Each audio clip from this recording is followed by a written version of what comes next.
They're racing. USA made a right turn shortly after the start and is back second last.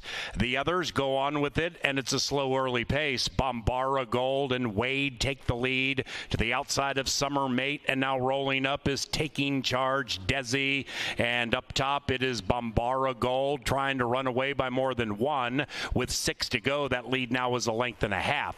USA, and the Q 3 wide around the turn, but 3.5 from it. And Final Table, close handy, just 5 lengths from the lead. Up the barn side they go to begin the post time pick 4 with the Nation Low 10% takeout. Taking Charge Desi joins Bombara Gold, and the 4 leads it by a neck. They have less than a half mile to go. Summer Mate sequestered to the inside of USA, and after that Final Table, now 7 out of it. Bombara Gold still has the gold. Taking Charge Desi at 3 to 1 continues to bug. Summer Mate shaken up hard by Constantino Roman, gradually trying to catch them. After that is USA, and in last is Final Table, and they head for the money. Bombara Gold inside an inch. Taking Charge Desi and the leading rider right alongside. Summer Mate hoping to reap the benefits, now becoming engaged into the final 150. Up goes Taking Charge Desi. Here comes Summer Mate with a sizzle, and there goes Summer Mate, saving her best for last in race 1.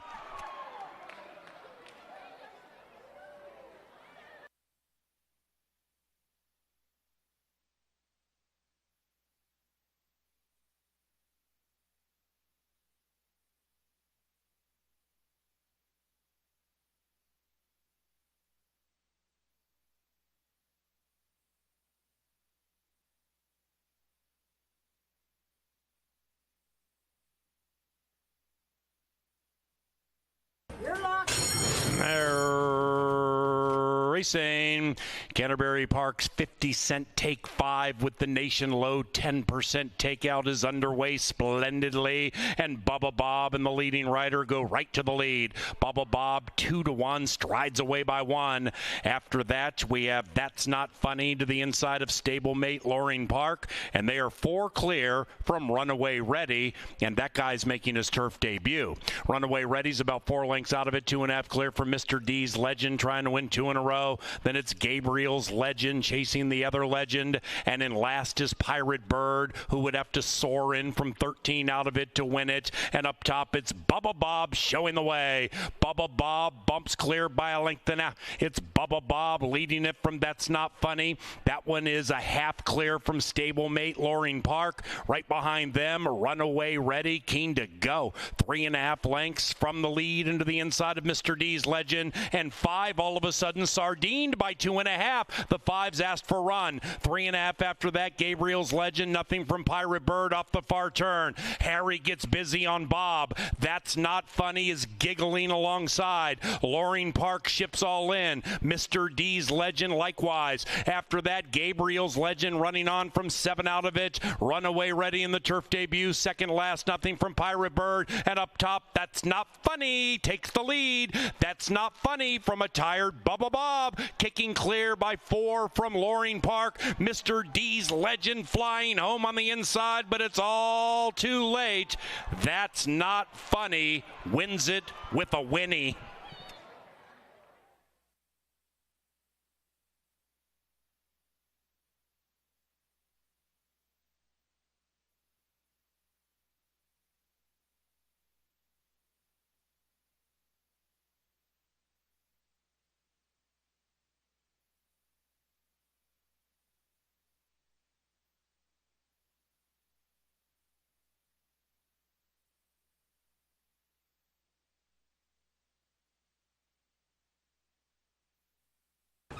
They're in the gate.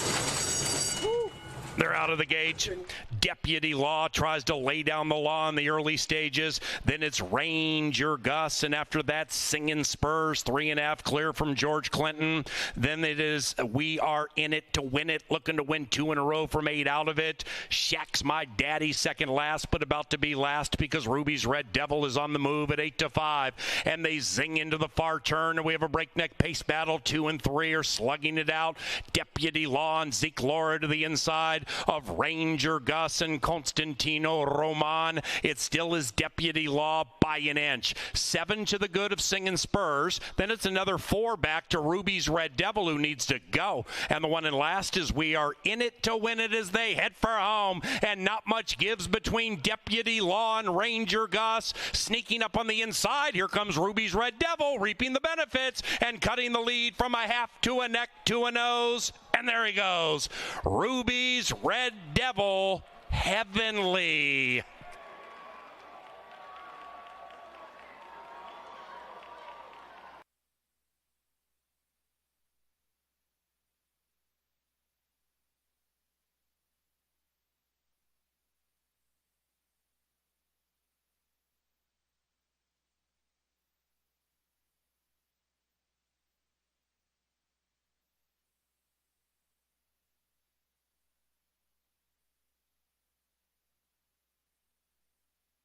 Here they come, and they're racing, and they broken a line.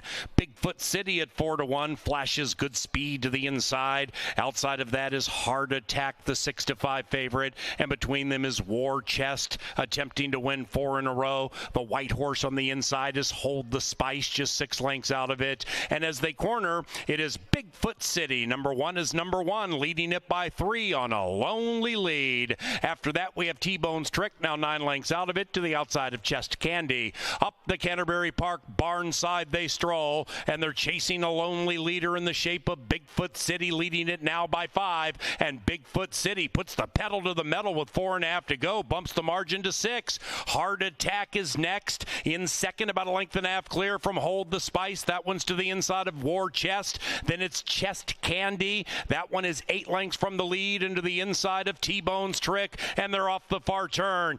Bigfoot City and Zeke Laura trying to steal away into the Wednesday evening. It is Bigfoot City looking big right now by 3. Hard Attack working hard, and Hard Attack is beginning to cut into the margin. About 5 clear from Hold the Spice. Then we come to Chest Candy and War Chest, and T-Bone's Trick would have to pull a rabbit out of the hat to win from there. They're into the final furlong, and Bigfoot City has been collared. Here comes Hard Attack with a rush behind them. Hold the Spice. Hard Attack. Bigfoot City game on the inside and comes swinging back. Hard Attack, Bigfoot City. Too tight to call. Might be a dead heat.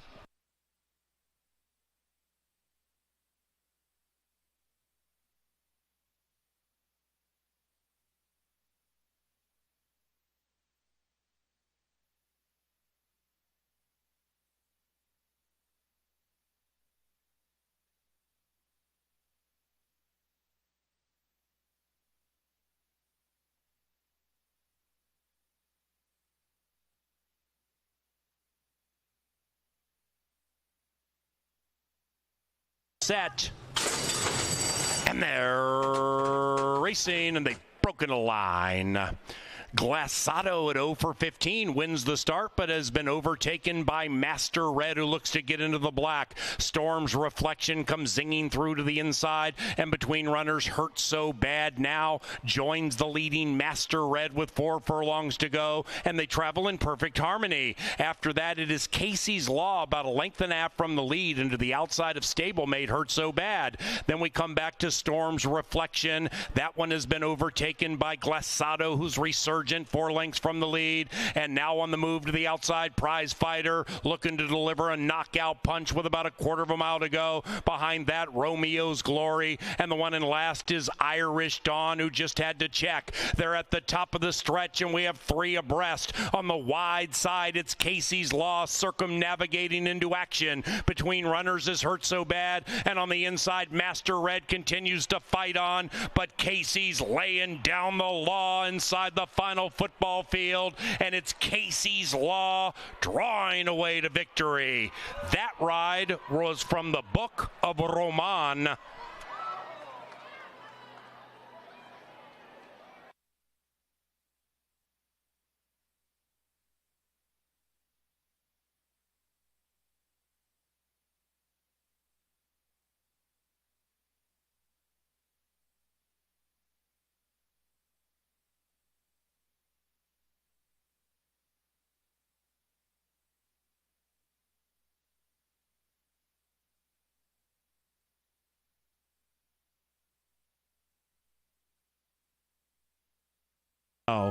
They're in the gates, and they're racing. Fantastic start. Just Right Mike tries to win 2 in a row and pops out coyly from the 9 spot. Yankee Indian comes surging up on the inside, and Yankee Indian has grabbed the lead at 2.5 to 1, joined in kind by Just Right Mike. Right behind them, riding the train, riding along in third, Diablo Cuerno in his turf debut. The Fargo Flash is prominent, but 5 lengths from the lead, about 1.5 clear from Marvelous Thunder. This one is 2 to 1, and Marvelous Thunder's beginning to sneak in, about 5 clear from Glass Eater, and they're coming home now. It is Just Right Mike leading it tenuously. Marvelous Thunder full of run on the inside, outside riding the train, and behind them is Bayou Gem. What a thrilling finish. Marvelous Thunder rolling. Marvelous Thunder lightning into the winner's circle.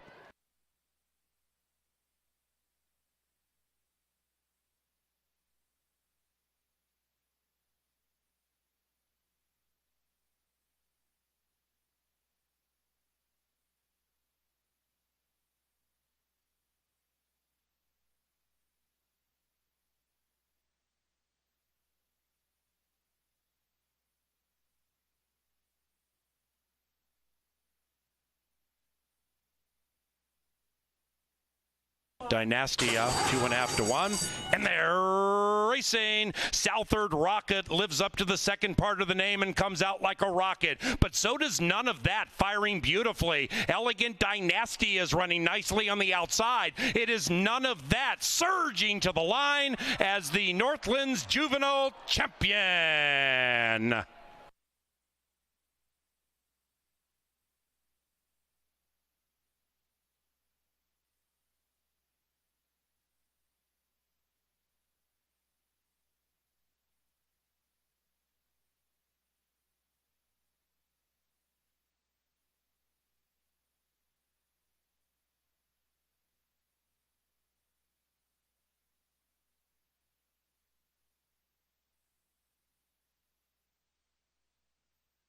On in, and they're racing in the Canterbury Park Quarter Horse Derby. From the center, Relentless Courage came out nicely, and so did Relentless Legacy. From the 3 spot, Just for Speed is firing. Outside, Apolitical Sass, Better Giddy Up. From the center, it's Relentless Legacy. Just for Speed. Speed kills in the Canterbury Park Quarter Horse Derby.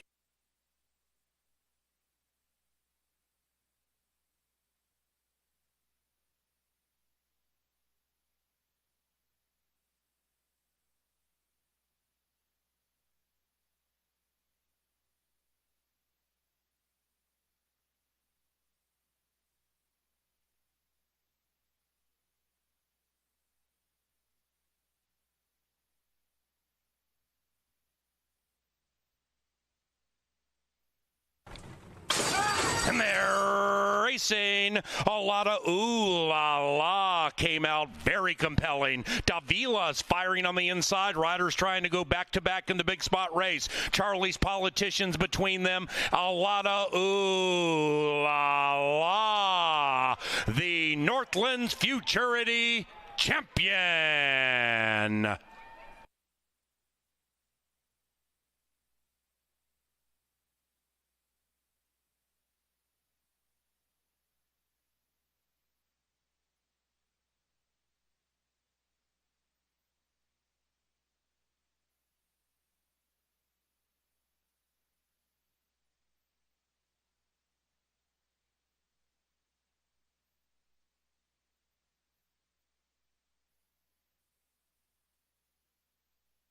They come in the B-pop, and they go in the B-pop, and it was a perfect start. Carl's Dirt Surfing comes out fast, and so does Silver's Border Queen. Here's Raining Guns and Stormy Smith reigning supreme in race 10.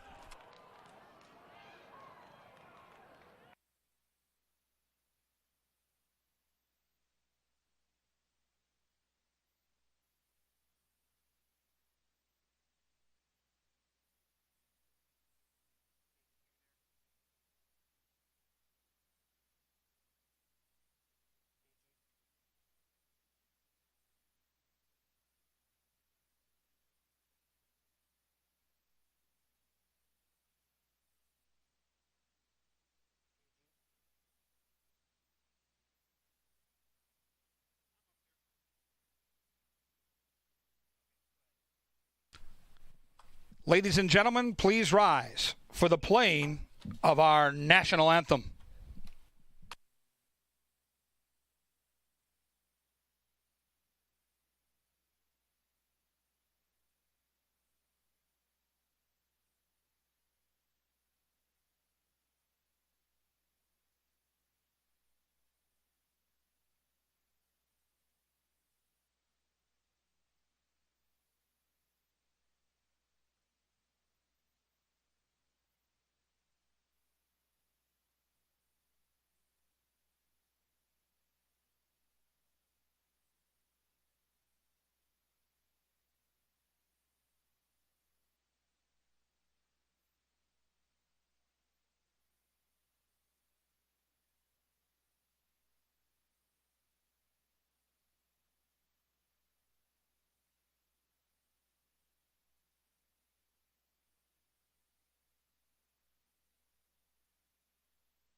Good afternoon and welcome to beautiful Canterbury Park here in Shakopee, Minnesota, where the main track is fast and the turf.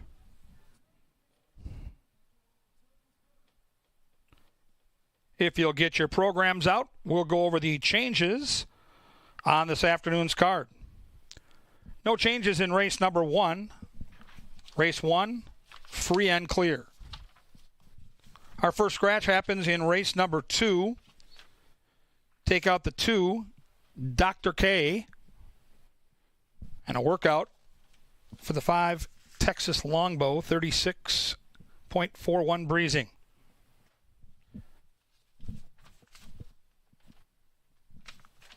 In race 3, jockey change on the 5. Make the jockey Miguel Arroyo. Arroyo rides the 5 in race 3. A scratch, and it's a big one, in race 4. Scratch the 8, Silver Dash. Race 4. Scratch 8, Silver Dash. In the 5th, a couple of scratches. Take out the 1, Chocolate Ice Cream, and the 6, Optimal Courage. 1 and 6, scratched in the 5th. Moving on to race number 6. A couple of scratches. Take out the 7, No Fans in the Stands, and the 11, I Know Your Face. Race 6, scratch 7 and 11.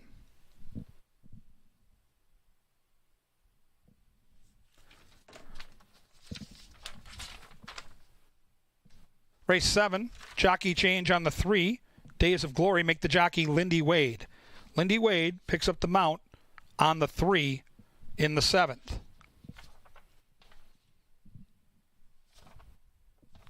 Race 8 has no changes.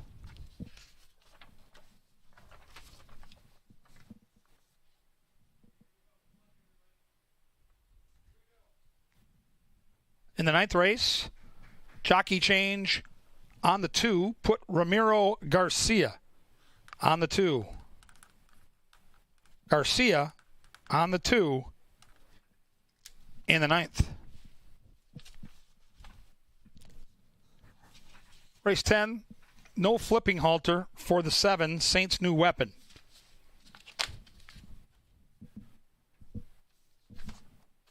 The 11th is our stakes race of the night, the $25,000 Skip Zimmerman Memorial. And there are no changes. Up next, it's a girl thing. Today at the races, we preview the card, talk about all the goings-on at Canterbury with Miss Angela Herman, and the debut on Today at the Races of the awesome Natalie Hepner.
Welcome to an upgraded version of our Thursday Today at the Races.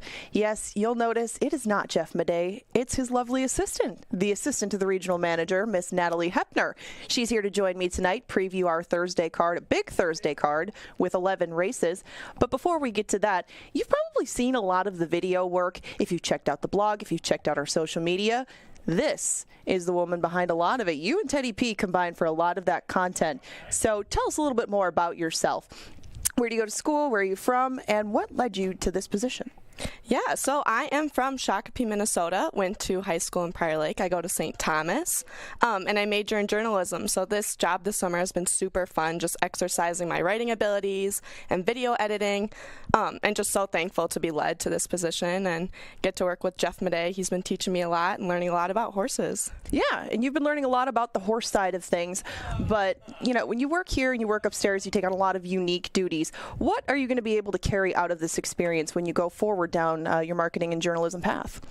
Oh, so much. I think the one really big thing I've taken away from this summer is just I came in not knowing horse racing. And so just learning about a new topic and learning about people's stories, and also continuing to exercise my writing skills and editing, and also just tips and everything you guys have taught me to take with, but it's been very fun. You do a fabulous job, and you've got to know a lot of our horsemen on the backside and horsewomen, and you had a chance to catch up with a lot of our trainers, including Mallory Norton, correct? Yes, yeah. So we took a peek at a lot of Oh La La, which was very fun to see her win last night. We had a big night of quarter horse racing last night with 2 of the biggest purse monies for the quarter horses. And so, yeah, let's take a look at those great races. Yeah, the Northlands and the Derby. In the Canterbury Park Quarter Horse Derby. From the center, Relentless Courage came out nicely, and so did Relentless Legacy. From the 3-spot, Just for Speed is firing. Outside, Apolitical Sass, Better Giddy Up. From the center, it's Relentless Legacy. Just for Speed. Speed kills in the Canterbury Park Quarter Horse Derby. Yeah, Just for Speed is where the winning began for the Mallory Norton barn in the Canterbury Park Quarter Horse Derby, but that's not where the winning ended for that barn. The Northlands Futurity and a lot of ooh la la that Natalie just mentioned carried on. A lot of ooh la la came out very compelling. Davila's firing on the inside. Riders trying to go back-to-back in the big spot race. Charlie's Politicians between them. A lot of ooh la la. The Northlands Futurity champion. There is a lot of ooh la la, the horse that you mentioned that you caught up with back at the Mallory Norton barn. Now, when you go back there with Jeff and you have to get things set up for, say, making a video, how long does it typically take you to get things prepared, to film everything? And does it vary by the barn, or is it pretty much the same routine? Well, going out there and then just having the conversation isn't too long. It's video editing, which typically takes about 30 minutes to an hour, depending on how long it is. And it's also awesome to have Jeff by my side with all of the information. I've been getting to know a lot of horses, and the quarter horses are my favorites. But, you know, it takes about an hour, 2 hours, I'd probably say, but it's just so much fun catching up with different trainers and getting to meet the horses back in their barns. And yeah, it's really fun. And I mean, Jeff wears a lot of hats around here. Mentor is, I think, one of his favorite ones, and we've all enjoyed you up here in the press box today. But you can also provide some very valuable insight into Maiden Minnesota Night. Now, that's coming up on Saturday. Maiden Minnesota Night is going to have a lot of good features to it. We have the Minnesota Derby, we have the Oaks, we have handicapping contests. We've got all kinds of things going on Saturday. And I'm very curious for your insight for the Derby and Oaks in particular, because this is going to be new water for a lot of horses going 2 turns, and you've been able to go back and see these horses in person, maybe get the opinions of their trainers on how they'll handle things. Is there anything we'll start with the Derby, that has led you to believe that a horse in the Derby will stand out from the others? Well, I know we have caught up with Love the Nest and that big horse, you know, and big dude. He is a big dude, yeah, and Burnt had a lot of good things to say about him, and it was just cool watching him in the paddock and everything, and it's always interesting to see the super big horse. So that one we took a peek at, and then also we went back with Troy Bethke and talked to him about North Arm Bay, which is in, you know, the Derby, and then we've also got Lady Claire. The Oaks. So super fun just to go back and see those horses, and our own Super Stats Dave got a chance to put the reporting hat on and got to talk to Troy about those horses, which was super fun to learn more about and exciting to watch them race. Okay, Super Stats, what do you got? Here for Troy Bethke. Troy has got a couple runners on Saturday night. We got the first one in the Minnesota Derby. We got North Arm Bay. Yep. What are your quick thoughts on North Arm Bay? He's a nice 3-year-old colt. We started sprinting him as a 2-year-old. He kept coming from behind, needed more ground. And this year we've got a chance to run him a mile, and he seems to do better going a mile than he did sprinting. So he's I believe a real route horse. Okay, and that's one of the benefits of that race. It looks like you're going to be going against some sprinters, and North Arm Bay having the 2-turn pedigree on it and having that's going to be a key thing, isn't it? It is. That was our angle going into the race. We prepped him going long a few times. He's run, you know, respectable. So yeah, we're hoping that some of them horses that have not run long yet can't. Yep. So, but we don't know that yet. They haven't done it. But they surely can't run 108 and change and keep on going a mile. That's So where you come in, right? That's where we're going to come in, I hope. So now in the Minnesota Oaks, we've got Lady Claire. Yep. And that was a claim, a $7,500 claim. Yes. And now you came back, you won a race, and then I think you finished second. So since you've taken over, the success has continued with that. What are you thinking about? 10-1. She was a good claim, and it was a gamble claiming her for $7,500. She has a $90,000 stud fee to breed to the stallion that she's by. So I mean, we took a gamble by buying her, thinking there might be a hole somewhere. There still might be. She has run long every time she's run. She's never sprinted. And the races that we have run her, we've had, she ran well. She ran a second, looked like the winner that day, and the horse came back and beat her right at the wire. And then next time she did win. So, yeah, we figured it's worth a shot putting her in there. We did have to, she was not nominated, so we had to pay a supplement to get into the race. So we're taking a shot at some big money. So do you think it's something I should do? Should I play a daily double, North Arm Bay, into Lady Claire? I don't know. Yeah, sure, that's a great idea. Okay, we can do that. Maybe some Canterbury bettors will also do that. Sure. So, all right, well, Troy, thank you very much. Sure, thank you. Good luck on Saturday night. Well, we're going to need it. One of the good ones, Troy Bethke, talking to one of the other good ones, Dave Handeland, who, by the way, will not be here to sell his tip sheet tonight. For those of you who seek Dave's plays, he'll have a night off, but they will be back Saturday, and they will be back for that big night. Now, back to tonight. We do have a quarter horse pick 4 again. We have 4 quarter horse races to close us out, including the Skip Zimmerman. But to lead off that pick 4, Blue Bayou is going to be the play of the night. Blue Bayou scratched out of the juvenile yesterday, the Northlands juvenile, to run in race 8 tonight. And Blue Bayou looks like he's going to be very tough in her quest to break her maiden in start number 4. She's run well enough in her first 2 starts at Canterbury and has shown speed out of the gate, but gets a little less distance to deal with today. There's a lot to like about her. Maybe not the price, but if you will play that pick 4, you don't need to look any further than Blue Bayou, today's play of the day.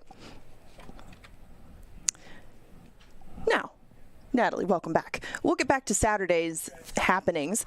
And in addition to the horse races, in addition to the handicapping contest, there's Beer Fest. Yeah, a lot of beer. Over 200 Minnesota brewed beers will be here Saturday that people can come try out. Obviously, I won't be able to partake in Not yet. Not yet. A Beer Fest in the future has your name on it. Yep, got my ticket ready for next year. But that'll be super fun. Also, we've got wiener dogs on Sunday along with Pepsi Family Day, which will be super fun. And then with the dogs, the Best in Show Championships, September 4th. So Best in Show. Yep, get to see them all return. Get to see the corgis, Basset Hounds. Now, we have some handicapping out of you for the horses. You've got up close and personal with all the dogs on the track and seeing some of the winners of these dog races. Do you have any sort of prognostication for the Best in Show on September 4th? I don't think I do. The corgis were really fast. That's what, because this was the first time I've seen all of them. So watching them race, the Basset Hounds came barreling into me. And I was It happens. A Basset barrel happens to everybody at one point. Yeah, but I think it'll be just super fun. I think the corgis are pretty fast, though. Okay, you heard it here first. Natalie Hepner releases the winner of Best in Show on September 4th will be a corgi. A corgi later to be named. We don't know which one yet, but she gives the edge to the corgis. If you want to come and join us, check out all of our promotions on CanterburyPark.com and look under Best in Show on September 4th. Get your tickets today. It's going to be a big, crazy day. You're going to see Natalie down by the winner's circle getting all the footage of it. And if you love the dog races, this is the highlight of the season for you. Now, we do have wagers tonight that are very lucrative and some difficult ones in this Pick 5 sequence. And we have 10% takeout wagers that begin right here in race number 1. In 12 minutes, you can play the post-time Pick 4. That starts here. And we do have more thoroughbred races tonight, so you'll have a bit to wait for the Pick 5 and the Pick 4.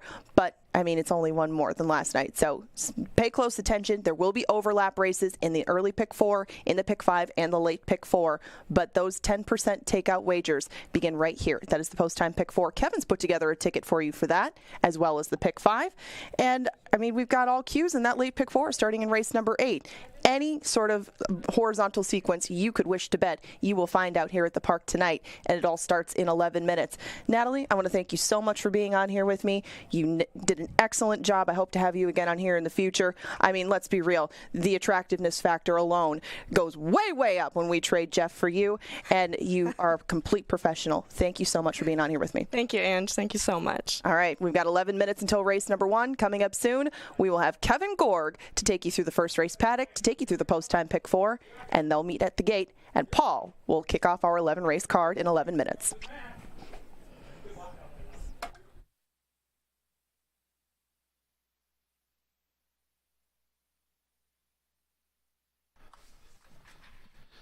All right, here come the horses right on cue.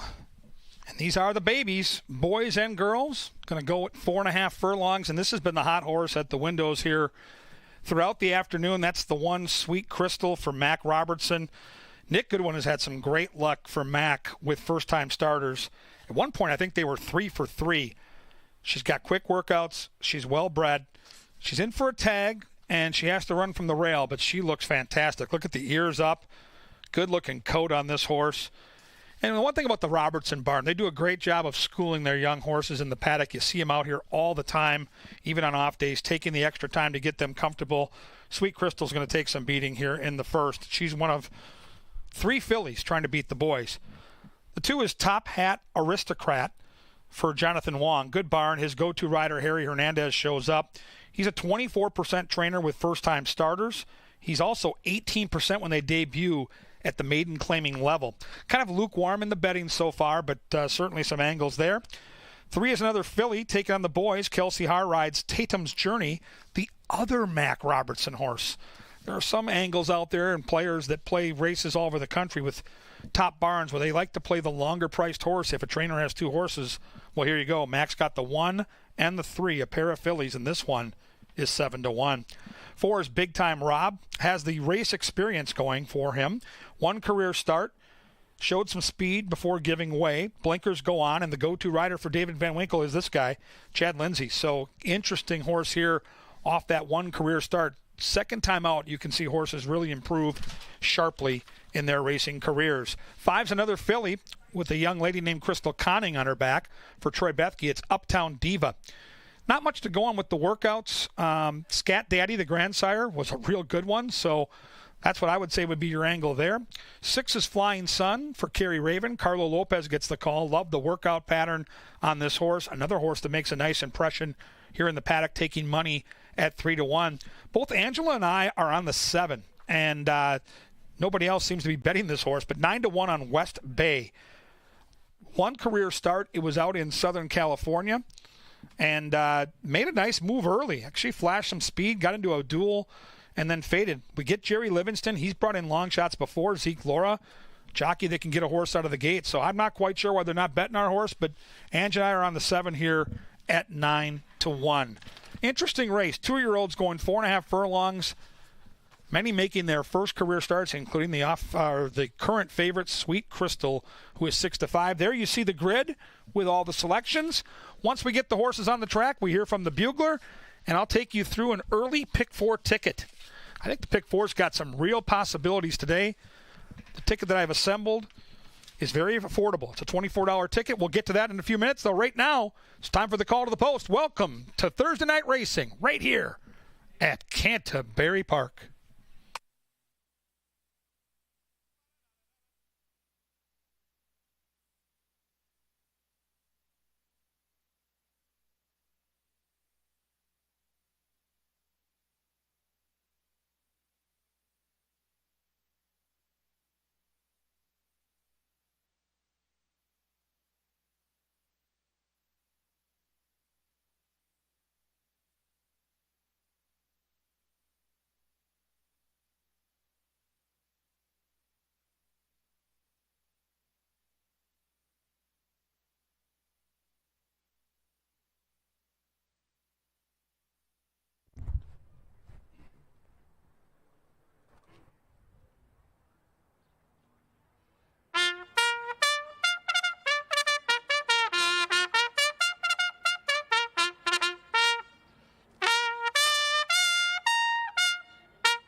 Sir Leonard Dykert, as good as it gets, brings them onto the track. Race number 1, ready to commence. Here are your wagering options. We've got Win Play Show, Exacta, Trifecta, Superfecta, Rolling Double, Rolling Pick 3. And every race night at Canterbury, race number 1 starts the 10% takeout. Post time, Pick 4. Lowest takeout in the industry, Pick 4 time. We'll have a ticket for you here shortly. Good luck.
All right, race fans, time for that Pick 4. Here's that $24 ticket I've assembled. We'll start here in race 1. I'm going to use the 1, the 6, and the 7. The 1 is the Steam Horse, taking all the money. I think both the 6 and the 7 have a legitimate chance here for victory. I'm on the 7 as my top pick in the race. Race number 2, I've got 2 horses, the 4 and the 5. I think Ray's Angel, the 4, might be the speed of the race. I think 5, Texas Longbow, might be the best horse to come from off the pace in that abbreviated 5-furlong race. Moving on to race 3, turf racing always so difficult. I'm going to go deep there. I think it's a very evenly matched field. I'll use 1, 5, 6, and 7. 7 is Latin Nikita, my top pick in the race. We'll try to stay alive to race 4, where we'll have 2 horses. The 6, Kovacs, and the 7, Hap Hot. Hap Hot, super fast. Kovacs, a little more trackable. And there's the ticket for $24. 1, 6, 7 with 4, 5, with 1, 5, 6, 7. With 6, 7. $24, you can play my ticket. You can modify my ticket, add horses or subtract, or you can play your own ticket. But you can't win it if you don't get in it. The post-time Pick 4, one of the great values in the game. 3 minutes to the post-time Pick 4 and race 1. Good luck and enjoy your night right here at Canterbury Park.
The horses are approaching the starting gate for the first of 11 Thursday at Canterbury Park. Music this evening from Jonah and the Whales. Welcome. The featured groups include Swine Vet Center, Star Tribune's Day at the Races. Welcome Howard Sinker.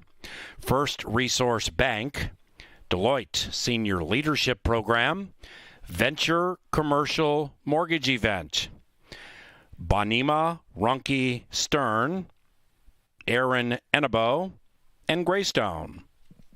They're at the gate. It's post time.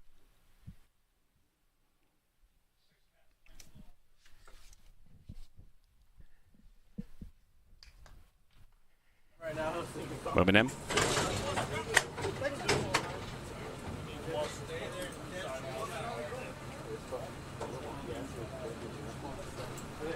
Two-year-olds to begin festivities, including the post-time pick 4 with the nation low 10% takeout. We have 3 girls and 4 boys. The Iowa filly, Sweet Crystal, favored every click of the way to this stage, 8-5. All the way up to 3.5-1 for Flying Sun. Good luck. And they're racing. Sweet Crystal stumbled badly. Nick Goodwin did everything he could just to hang on, but that one Sweet Crystal, the 7-5 favorite, rearmost by a mile, and taking advantage is Big Time Rob, and Big Time Rob gets a jump on the field, but Tatum's Journey is taking a journey to the outside of that one and is about to grab the lead. Behind that is Flying Sun. Then it's West Bay, about 4 lengths from the lead to the outside of Top Hat Aristocat. Then we come to Sweet Crystal second last, and Uptown Diva far behind in last, and they head for home. Big Time Rob still holding on. Tatum's Journey hanging around. Far outside, Flying Sun into the final football field. Big Time Rob and Lindsay. Here's Flying Sun surging on the outside to get the money at 3.5-1.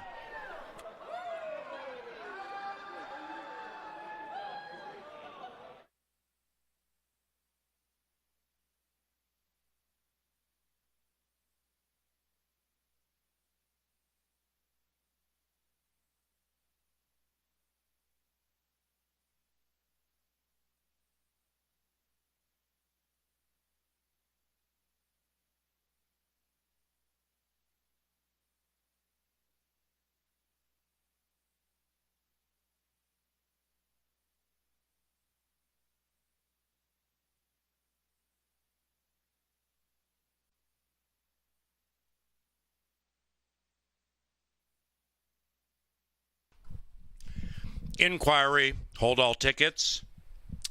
The stewards, our track referees, looking at the start for number 1, Sweet Crystal. Stand by.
Inquiry sign removed, 6432 to be official momentarily. Number 1, Sweet Crystal, had every chance as a starter. And as you could see via the head-on video, caused all of her own problems out of the gate. Fortunately, the horse and or rider, no worse for the wear. But there will be no change from what you're seeing now. The gate opened in unison with the rest of the field. That's the 1. Now she darts right, stumbles. Goodwin doing everything he can to hold on, and the race is official. Flying Sun is in the winner's circle, and the winning rider, Carlo Lopez. The winning owners, Tobin Stables, Gray Oak Stables, D. Treader, and Carrie Raven. Carrie Raven is the winning trainer. Big payoffs to start. 47.5 to 1 on your exacta. 50-cent try, 103.50. That's 643. And the 10-cent superfecta, 6432, $65.50. Race 2 in 22 minutes. Scratch number 2, Dr. K. We thank Atomic Data for summer sponsorship. That is our IT solutions provider. And race 2 is provided by Apple Autos. That is the official vehicle partner with Canterbury Park. 5 location dealerships, including Apple, Ford, Shakopee.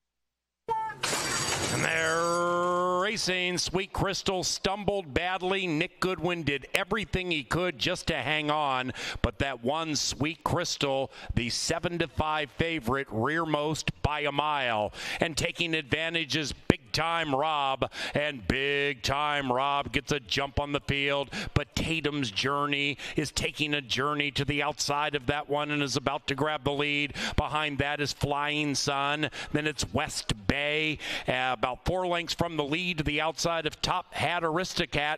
Then we come to Sweet Crystal second last, and Uptown Diva far behind in last, and they head for home. Big Time Rob still holding on. Tatum's Journey hanging around. Far outside, Flying Sun into the final football field.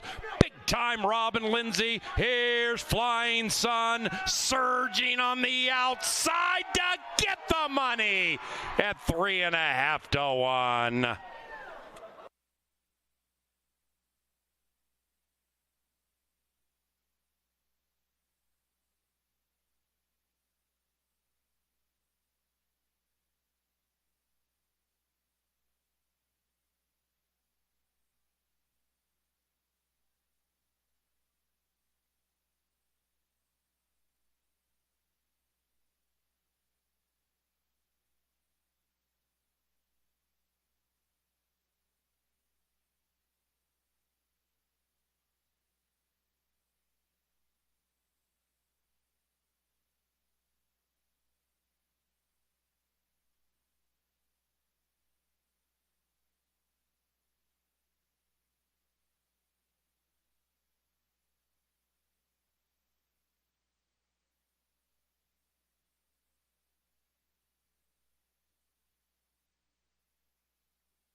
post-time pick 4 starts with a mild upset. One look was all it took for the 6-horse. Good ride by Carlo Lopez. He stayed to the task and kept that horse churning in the final football field. And we move on to race number 2. Don't forget the pick 5 starts in race number 3. I'll be up in the press box to take you through a pick 5 ticket. We've got some really good racing tonight.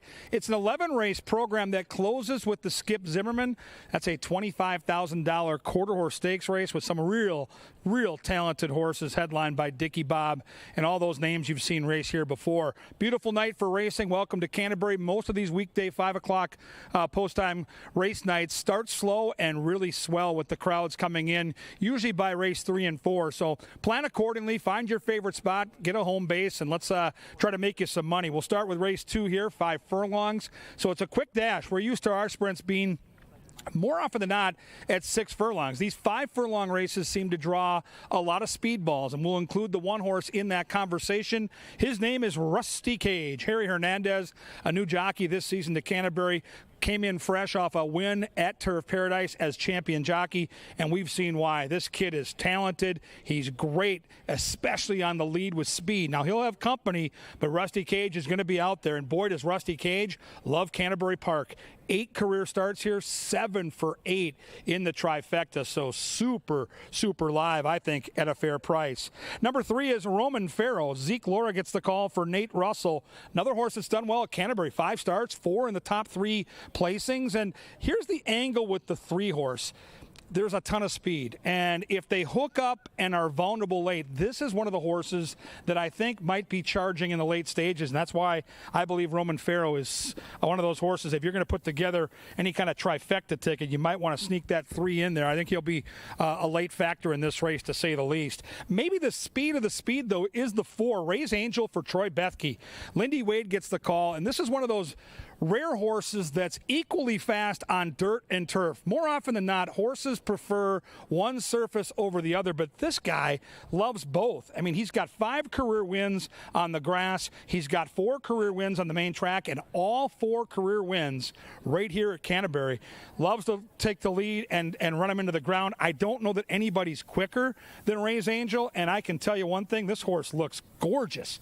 Look at the ears up. Look at the muscle on that racehorse. I love the way Troy Bethke's horses have been appearing here in the paddock all season, and Raise Angel on top of his game, looking for 3 straight wins with that blazing early speed, and on the board right now at 2-1. I'm torn because as I handicapped the race, I love the 4, I love the 5. I went back and forth, but I did see enough speed where I thought maybe if the 1 gets out there and the 4 has to put him away, maybe the 5 can get the trip from off the pace. Luis Fuentes gets the call on Texas Longbow. Bruce Sanderson's the conditioner, and this horse has been facing some tough competition, including a horse named Shinny, who's an absolute win machine, and he was chasing Shinny just a couple starts ago.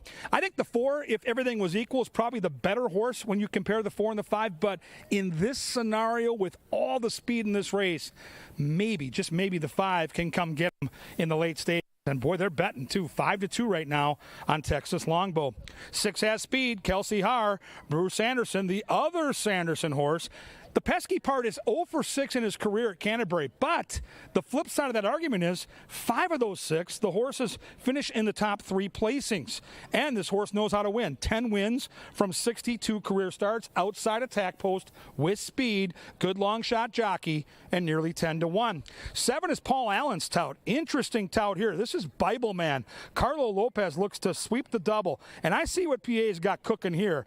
3rd off the layoff, speed, outside post to give the jockey an option to maybe sit just off it, and taking plate too. How about this? 10-1 morning line.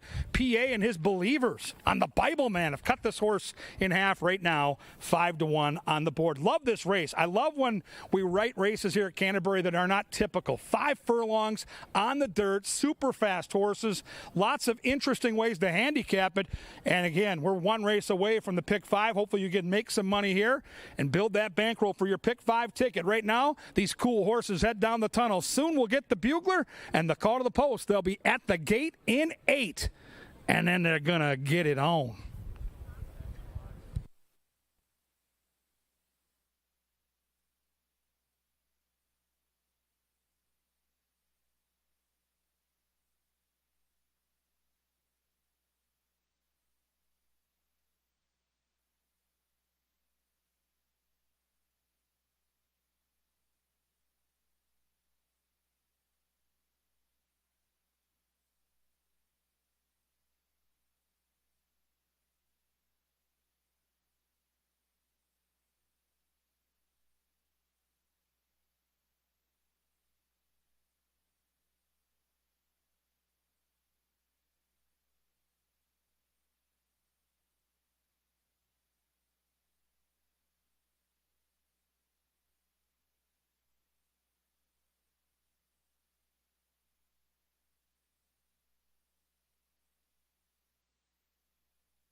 Thank you.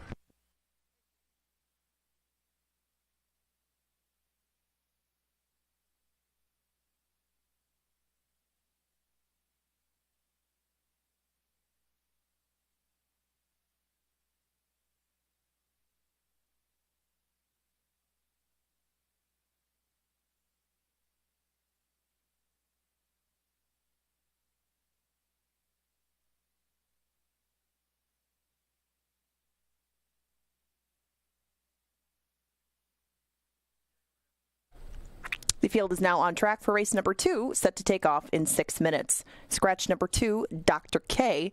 A field of 6 remain with Win Play Show, Exacta Trifecta, Super Double Pick 3 wagering. 5 minutes now. Before we get to race number 2, we want to remind you about the Canterbury Concert Series. It's back in full swing this year with acts like Government Mule, Cloud Cult, Martina McBride, St. Paul Peterson, Yonder Mountain String Band, and Mark Cohn tomorrow night. Purchase your tickets online now before they're sold out. Don't miss the Canterbury Park Beer Fest this Saturday on the 13th. You can bet on Made in Minnesota Day, the Derby, the Oaks, beers, all kinds of different craft brews and others. Over 200 to be exact are going to be at the Canterbury Park Beer Fest this Saturday, the 13th. The next day, Family Day Sunday, we've got the Wiener Dog race that's coming back to Canterbury. Another dog breed en route to the Best in Show on September 4th.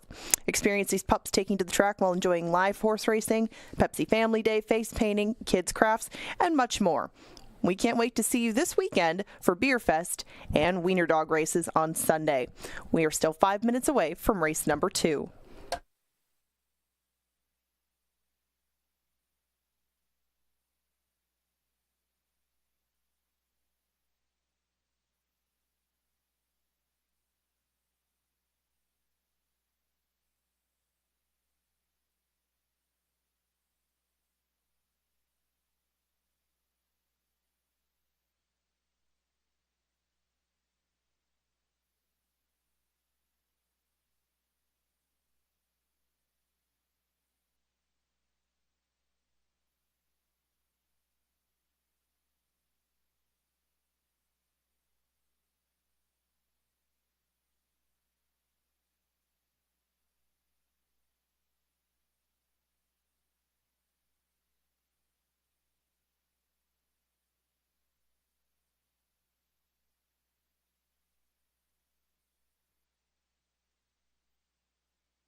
They've reached the gate. It's post time for the second race as they are entering their stalls. Raise Angel, 2.5 to 1, looking to win 3 in a row. Minnesotan taking on Open Company, looking for the plus portion of the purse.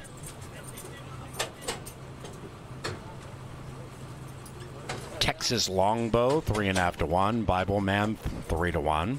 Their riders trying to sweep the early double. Roman Pharaoh, 2.5 to 1.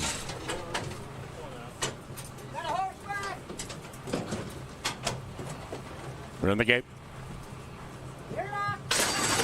They're racing. Bible Man wins the start. Rusty Cage, the bookender, showing speed. Raise Angel, good to go between them to the outside of Roman Pharaoh. Epic Drama, 2 lengths from the front. And of the 6, 5 are separated by 1.5. And watching it from 5 lengths in arrears is the 5, Texas Longbow. And we have 4 abreast as they negotiate the turn. Bible Man gets the worst of it, 4 wide, but is third. And up top, Roman Pharaoh. He gets the red seat apart with 1/4 mile to go, and Roman Pharaoh runs away by 3. In second is Raise Angel, that winning streak in jeopardy. Bible Man to the outside, then it's Rusty Cage. Behind them is Epic Drama, and Texas Longbow is in last, and Roman Pharaoh is in first at 2.5 to 1. Roman Pharaoh drifting out, but doing so in victorious fashion. It is a tight photo for second, third, and fourth, so hold them all.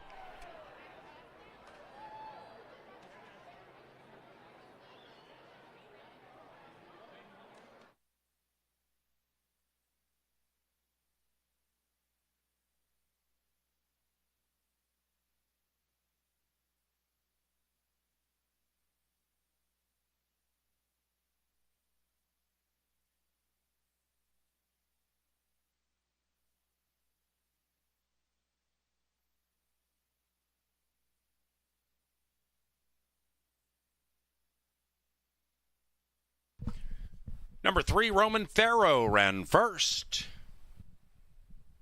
Photo for the rest. Final time, 57:57.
Three 1-5-4 is official. First double 24-20. That exacta 24-20. Trifecta 23-10. Superfecta 3-1-5-4. $17.48. Roman Pharaoh finds the winner's circle. The winning rider is Ezekiel Lara. The winning owner and trainer, Nathan Russell. If you're looking for a delicious food option, Bo Diddley's Deli Sandwich Shop, open now, level 1, right across from Cutwater. Subs, salads, and other deli specials. If you want an elite sub sandwich, stop by Bo Diddley's. First level, Canterbury Park, open now. Turf time in 22 minutes. Number 5, Lady Hideaway, is now ridden by Miguel Arroyo. The third race is courtesy of Cutwater, Lime Margaritas, White Russians, and more, available at the Cutwater Club, track level across from Bo Diddley's. Firm turf course, rail 25 feet out. Good luck.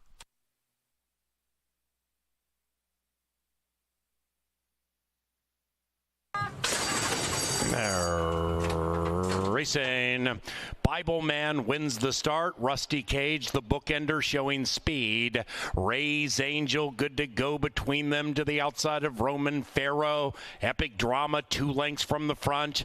And of the 6, 5 are separated by 1.5. And watching it from 5 lengths in arrears is the 5, Texas Longbow. And we have 4 abreast as they negotiate the turn. Bible Man gets the worst of it, 4 wide, but is third. And up top, Roman Pharaoh. He gets the red seat apart with a 1/4 of a mile to go, and Roman Pharaoh runs away by 3. In second is Ray's Angel, that winning streak in jeopardy. Bible Man to the outside, then it's Rusty Cage. Behind them is Epic Drama, and Texas Longbow is in last, and Roman Pharaoh is in first at 2.5 to 1. Roman Pharaoh drifting out, but doing so in victorious fashion. It is a tight photo for second, third, and fourth, so hold them all.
Well, she was such a hit before the races, I had to get Natalie back in the shot for race number 3.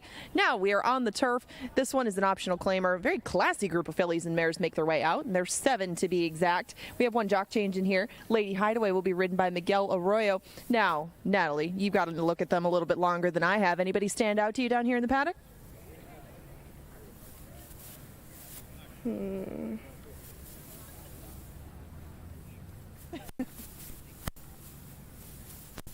They're a nice looking group of fillies. I get it if nobody stands out. They all make a good impression. Yeah, I think they're all looking pretty good. I'm trying to... Is there one that stands out? Well, I do like Latin Nikita, yes. So we'll go through them quickly here. We have an even money shot on the inside. She's on screen right now. That's Let's Skedaddle. Let's Skedaddle hasn't missed the exacta in 7 outings on this Canterbury turf course. Quite understandable that she would be the favorite. She comes off one of those second place finishes in the Minnesota Turf Distaff. That was against just state-bred fillies. Now she takes on open company, but that's never been a challenge for this one over this turf course. Let's Skedaddle and Luis Fuentes will team up again. They're 2 for 3 as a team, and last time again was the first time they tasted defeat and that second place finish in the Minnesota Turf Distaff. She was my second choice in here, and I'm taking a 3-year-old versus some older horses, but she too has done that with success. That is Latin Nikita on the outside. She looks for her 3rd win on the season. Both of them were by narrow margins, and both were with Alonso Quinones. He'll be back in the saddle today. He knows his filly quite well as he rode her regularly here and at Tampa. Yes, you know Latin Nikita, and they get the outside running. She can get close, she can lay back, really whatever Alonso wants to do as far as the pace goes, and Medalla Match, the horse just to her inside, might be the one controlling the pace, so he'll have a front row seat for that. That's what led me to Latin Nikita. She comes off that nice win against optional claimers. She almost won the Curtis Sampson Oaks, less than a length short of Schlafmitz that day. Wow, say that 8 times fast. And right now, Latin Nikita 6-1. Surprising, but everybody else besides Let's Skedaddle is a very good price in here, including your more favorite, Medalla Match. She comes off a second place finish, but that was going 1 turn. That's kind of where I prefer this filly. Maybe they do too, and maybe they just couldn't get a race to go with this condition going short, but a mile 70 shouldn't be too out of her range, and this one again should be up dictating terms on the front end, as she typically does when she is going 2 turns. She looks really good down here in the paddock, my goodness, and Lindy Wade will hop aboard this one for a 3rd time in a row. They got closer last time going 5 furlongs, but prior to that she ran a nice 4th in the Lady Canterbury. All kinds of sense for those top 3, but this is just a deep group from top to bottom, and the 7 of them will make their way out to the track in 8 minutes for race number 3. Now this is the start of the 10% takeout 50-cent pick 5, but you have lots of other options if you would like to bet on this one. Win, place, show, exactas, tries, supers, doubles, and pick 3s to be precise. You have 8 minutes to do so, and this classy group of gals leaves the paddock as we speak. Kevin Gorg is coming up next in the studio to take you through the pick 5.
And the horses are moving on to the track for tonight's third race. We are on a firm turf course here tonight. Third race offers win, play, show, exacta, trifecta, superfecta, daily double, and a rolling pick 3. Of course, race 3 also starts the 10% takeout, 50 cent pick 5. Pick 5 time here at Canterbury. We'll have a ticket for you shortly. Up next, it's time for the power play.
All right, fans, it's time for the power play, and as always, the power play will be a part of the pick 5 wager. It's a horse you can isolate on, maybe make a win bet, key in the trifectas or supers, or maybe like me, get this horse into your pick 5 and hopefully make some money. Race 7, number 9, Hurts So Good. Let's take a look at some of the running lines here. It's Mac Robertson, which you have to love.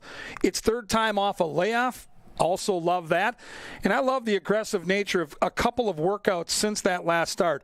Chased Ray's Angel, who ran a pretty good race, as we just saw on the dirt in race number 2. But this was a night where speed was good on the turf, and Ray's Angel got the lead. What I liked about the effort, and here's our horse right here, it's the 7 horse, is Ray's Angel's going to get loose on the front. And a lot of times when you end up chasing the speed, and the speed goes on to win, you fade late. That is not the case with Hurts So Good. This horse ends up putting a gap between second and third, turning for home, because he's got great speed. And in this race tonight, there is no Ray's Angel. This horse is going to be much closer to the front. Look at the gap from second to third there late in the stretch, even though he's chasing a ridiculously fast half mile that goes sub 44. And he strides out nicely all the way to the wire. Tonight, I think he gets the trip. Tonight, he gets, Rye Eccleberry in the saddle. It's the power play. Let's score together. Now we go to the pick 5. Here's the ticket I've assembled tonight. It's a $64 ticket. We'll start in this race. I think it's wide open. I get that the 1 should be favored. I don't think the odds should be this low. I'm going to use 1, 5, 6, and 7. My top pick in the race is the 7. In race 4, I like the 6 and the 7. I've got speed, and I've got a pace presser. In the 5th, the 9 and the 10. Papa Rizzo, the speed. Bob's all in to try to come get him. In the 6th, I go 1, 2, 4, and 8. I think the 6th is a very difficult race. I'll spread there. We'll get to the power play race. Well, I'll take both the Mac horses. The 1, Master Guns, and the 9, Hurts So Good. I think Mac wins the 7th one way or the other. The pick 5, 1, 5, 6, 7, with 6, 7, with 9, 10, with 1, 2, 4, 8, with 1 and 9. $64 ticket. Play my ticket or modify it, but you got to get in. It could pay hundreds, maybe thousands tonight. Right now, though, we got to head down to the winner's circle. Mel has got some beanbag competition. Take it away, Mel. Yeah, thank you, Kevin. We're back down here in the Mystic Lake Winner's Circle, and I have Caitlin and Kara, and they're going to play a little game of Jim Beam Bags. They'll each get 3 tries to make it into the hole in that board over there. So, you guys ready? Yeah! All right. Caitlin, you want to go first? All right, take your toss. That was pretty close. Try again. Does she go again or I? Either way. Little too far. We can make this work. Come on, guys. At least stay on the board for me. So close. They each got 1 more try. Here we go. All right, Kara, you got this. And Kara's our winner tonight. But Caitlin is not going to go home with empty hands. She'll get a free admission pass to Canterbury Park. And Kara is going to get a daily double pack courtesy of Jim Beam. Back to you guys in the press box.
They've reached the gate, and it is post time.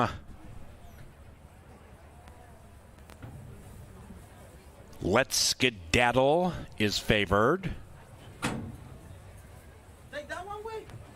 Welcome to the group from Paynesville in our glitzy cabanas for the Randy Keppel Classic. And we welcome those from Greystone to Canterbury Park. Ladies and gentlemen, kids in the winner's enclosure, enjoy. Latin Nikita, 3-1, last in line. Turf Time and the pick 5. And they're racing in the CBY pick 5 with that nation low 10% takeout, and here they are as they gallop by us for the first time. Medalla Match and Lindy opening up by a length and a Lady Hideaway sharp 6-1. After that, Latin Nikita trying to win 2 in a row, overtaken by My Crafty Gal. Right behind them, the 9-year-old mare Beach Flower, 5 lengths from the front, and to the inside of Latin Nikita, about a length and a half clear from Bo Girl. And Let's Skedaddle at 9-5 is last, but definitely in touch with the field and in the clear, about 8-9 out of it. Up top, Medalla Match leads it by 3. It's Medalla Match from My Crafty Gal. Lady Hideaways to the outside of Beach Flower, and the veteran mare Beach Flower's keen to go in the middle stages. It is Medalla Match, Beach Flower, Lady Hideaway out in the clear 3 wide. My Crafty Gal is sequestered. Let's Skedaddle's beginning to skedaddle from the back of the pack, circumnavigating 7 lengths from the front. Bobo Girl also moving in, and Latin Nikita's blocked. They're still chasing Medalla Match, and she's still clear. Lady Hideaway goes on the attack to the outside. Then it's Beach Flower to the inside of Let's Skedaddle, and behind them is Bobo Girl. Medalla Match trying to prove the others are no match. Lady Hideaway looking to hide away in the winner's enclosure, and outside of that is Let's Skedaddle, Medalla Match, and Lady Hideaway. Medalla Match to prevail. 6-5-1 in race 3.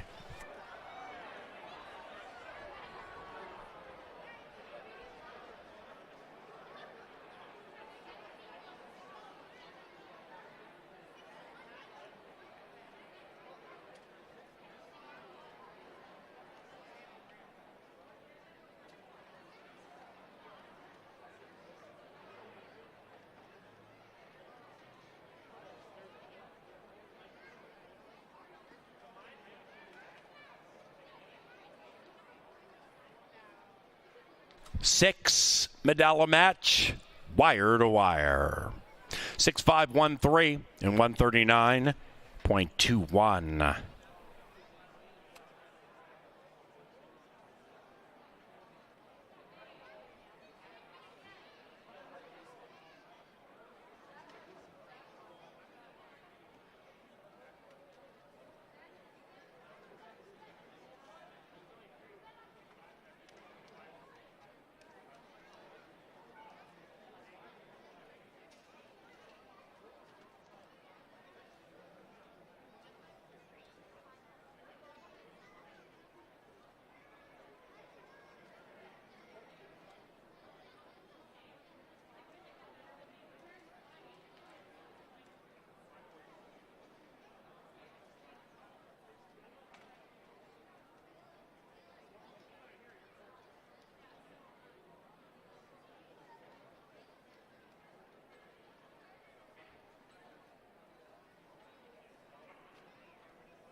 Race 3 is official.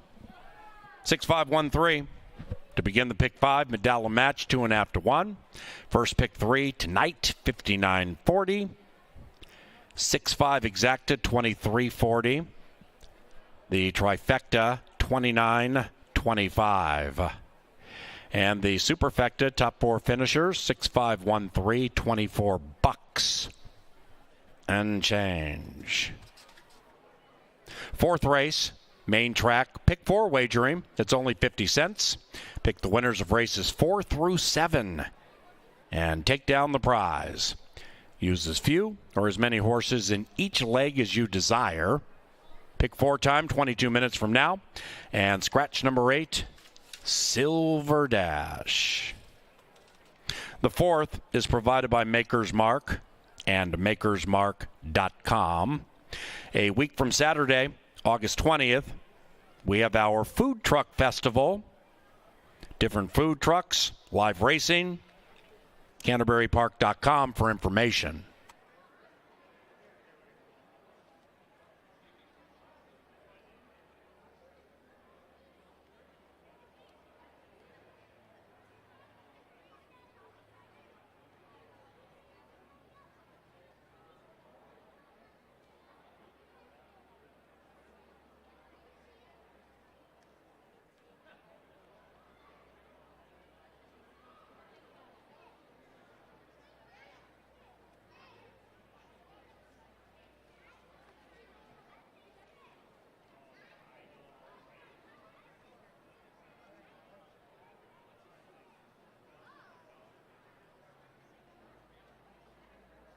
Now entering the winner's enclosure, Medalla Match and Canterbury Salt of the Earth. He is a Lindy Wade.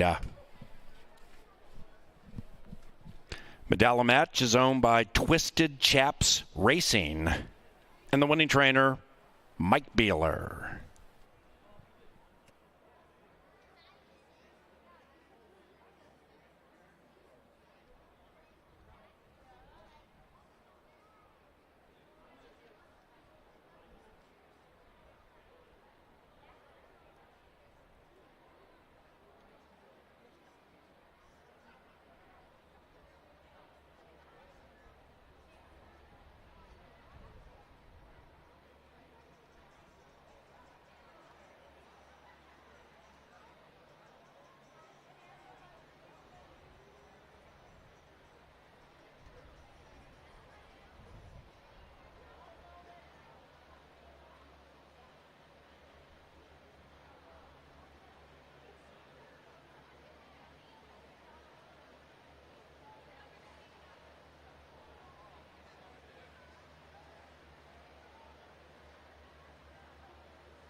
And they're racing in the CBY Pick 5 with that nation low 10% takeout, and here they are as they gallop by us for the first time. Medalla Match and Lindy opening up by a length and a Lady Hideaway sharp 6-1.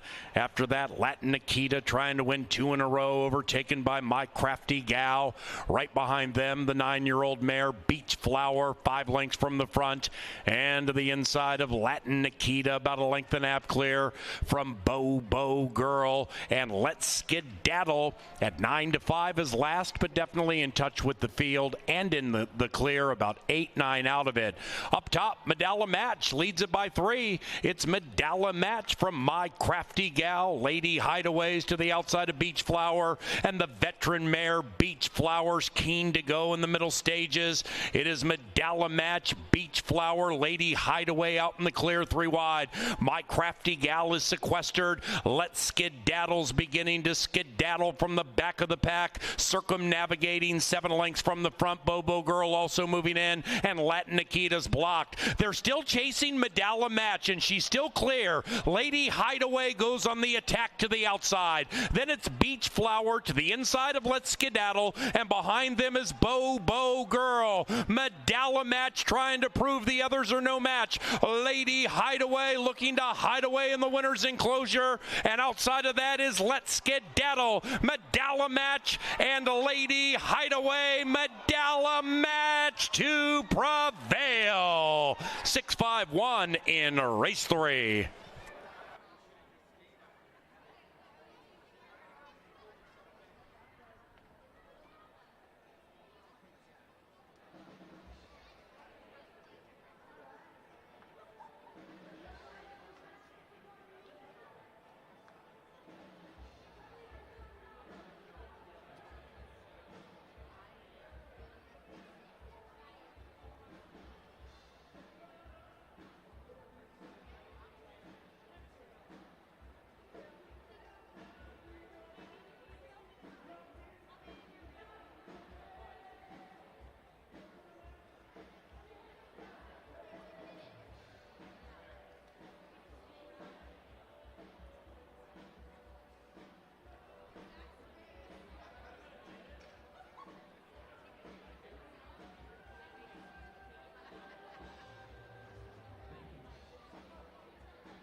We're upstairs right before the start of the pick 4. Now we're going to go to the paddock with Kevin in just one moment for race number 4, but first we've got an angle in the 5th. This is a price horse that you might want to add in.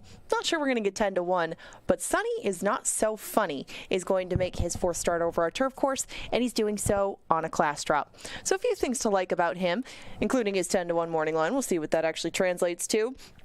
You can see that last time around, just a week ago, right? Eckleberry rode Sierra Hotel, and they drew away to an authoritative victory. This time, he does not ride for one of his main guys, Carl Broberg. He's riding for Cody Rosine, and he's taking over the reins on Sunny Is Not So Funny. Sunny Is Not So Funny is going on a big class drop, as I said, but the last time that he did win, it was on Canterbury turf, and it was against $16,000 beaten claimers. This is not exactly the same bunch, but a similar sort of group, and he did so in wire-to-wire fashion. Don't know if he'll be on the lead today, but this one also is making that big dip. 25,000 non-twos down to these 10,000 starters. Well, not 10,000, 5,000, but Sunny Is Not So Funny is making a big drop out of that group. They're tough, and he got bet down to under 10 to 1 that day. Now, you can also see on the chart, Tonka Warrior, he ran 3rd that day, came back to win again. We're going to take a look at that race just through the far turn and into the stretch. Now, you can see back here, that is Sunny Is Not So Funny. He's the 8 horse that day, and Sunny Is Not So Funny already had a wide trip up to this point. Now, he had gone a little bit wide into the first turn, kind of got shuffled back, and as you saw, this horse's only win on this turf course was wire to wire. He probably wants to be a little bit closer, but he still ran very well in defeat. The 12, Tonka Warriors, the aforementioned 3rd place finisher that's already come back to win very impressively, and this bunch, anybody pretty much out of this bunch would take a lot of money in this field. And there's Sunny Is Not So Funny still coming on at the end, even though he might have been placed back a little bit further than he would prefer to be in the long run. That is the angle. Even if you don't want to bet this horse to win, throw him into your late pick 4. That's coming up in 13 minutes. Gord, take us through the 4th. Thank you, Ange. Very interesting angle tonight. We'll keep an eye on that as we progress through the card. We move on to race 4. Very cool turf race in race 3. What a great ride by Lindy Wade on the front end, nursing those fractions and saving energy to go flag fall to That's All. Big scratch here earlier today in this 4th race. Take out what would have been likely a pretty heavy favorite in the 8 Silver Dash. But from a betting perspective, it's probably a better betting race now with Silver Dash out of the race. To me, it looks a little more wide open. Now, I understand that the 4 Blame Bishop opened up at 3 to 5. I think come post time, there won't be any 3 to 5 shots up on this board. I think it's a very balanced field. Let's handicap it from the inside out. We'll start with number 1, Mark of Valor. Luis Fuentes for Valerie Lund. The Lund barn has been going guns a-blazing. They got off to a little bit of a slow start, but boy, in midsummer, they have kicked on nicely. They've been winning good races, and they've been winning at a price. This horse comes off a smart-looking win. Now, that was against softer competition. That was claimers. Now we're in against Allowance Company, but that's a confident move up in class, and you have to pay attention when connections with Minnesota breds who have only the summer to make the real money with these Minnesota breds and the big purse money. Bump a horse up in class. I'm going to look at the board real quick. Yeah, 8 to 1. This is a horse I might sneak into my superfectas. I think the horse has a chance to hit the ticket here at a price. Number 2 is KC's first BMW. Alonzo Quinones gets the call for Tanner Tracy. This horse has lots of early speed. Normally that's good news, but in a race like this with the 4 and also the outside horse, the 7, Hap Hot, there is a ton of early lick in here. So that was the question I had. Can the 2 horse work out the trip? If Alonso can work out the trip, this horse has some talent, but boy, the front end to me looks a little bit crowded tonight. And that makes the 3 an interesting horse here. This is Johnny Up, who on paper probably looks a cut below a couple of these, but as I mentioned, I think the pace is going to be very hot. And Johnny Up can sit off the pace. It's Constantino Roman, and oh yeah, it's Mac Robertson, a 14-time champion trainer here at Canterbury. This is a horse that absolutely will be on my try and superfecta tickets. Here's Blame Bishop, the 4, and I get the early money. This is a very fast and talented racehorse, but I don't see 4 to 5. I don't quite understand that price. He loves Canterbury, 4 wins here. He's in good form. There's a lot of positives, but I just, in my opinion, and again, I'm paid to have an opinion, I think this horse is being overbet. He'll be on my tickets, but I can't make a win bet anything below 2 to 1, and frankly, I like the outside 2 horses better. 5 is Big Boy McCoy. Sophia Barandella gets the call for the Swear Gang. This horse has early speed, so a lot like the 2 horse. Any given day, I think this horse has a chance. With this race and how much speed Blaine Bishop and Hap Hot have, I think it's going to be a much, much tougher assignment. 6 is the horse I fancy here at 4-1, a square price on Kovacs.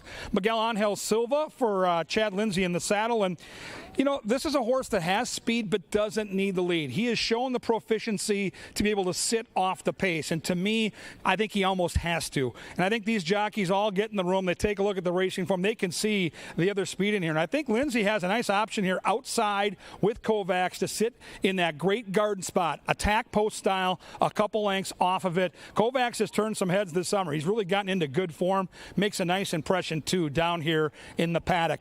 The wild card, or the X factor, if you will, in this race is the 7, and that is the super fast Hap Hot. Harry Hernandez gets off of the 6 Kovacs to ride this horse. That is significant. He's one of our top riders. He rides for Tony Rengsdorf. This horse last time out, you can draw a line right through the race. He broke out kind of in crooked fashion and really was never asked for run. So I see he was beaten 44 lengths and change. Draw a line through that race. Go back to his debut. Go back and watch that race where he went 21-4 in the front end and wired. The gate work since his last start, and I'm telling you, this guy can fly. If for some reason Blaine Bishop doesn't fire his best and you let this 7 out there loose, he can absolutely win this race. I've got the 6 on top because I think the 4 and 7 are going to hook up at some point, but Hap Hot, to me, I can't understand how this horse right now is a square 5-1. I think this horse is very, very live in this spot. Boy, these Minnesota breds look fantastic down here. I can't say one bad thing. Nobody's getting in excess sweat. Nobody's misbehaving. Good muscle on these horses. If I had to pick a horse maybe that won the looks battle, it'd be my top pick. I think Kovacs looks the part here. Healthy looking coat. Ears are up. Not a drop of sweat. And boy, Chad Lindsay looks confident in that saddle. We'll see what happens. The Minnesota breds, allowance style, going to duel 5.5 furlongs. This is a humdinger. With the scratch of the 8, this bad boy's wide open. Get your bets in now. They'll be at the gate in around 8. Good luck.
It's late pick 4 time, only 4 minutes to post, and there's the ticket that I put together in here.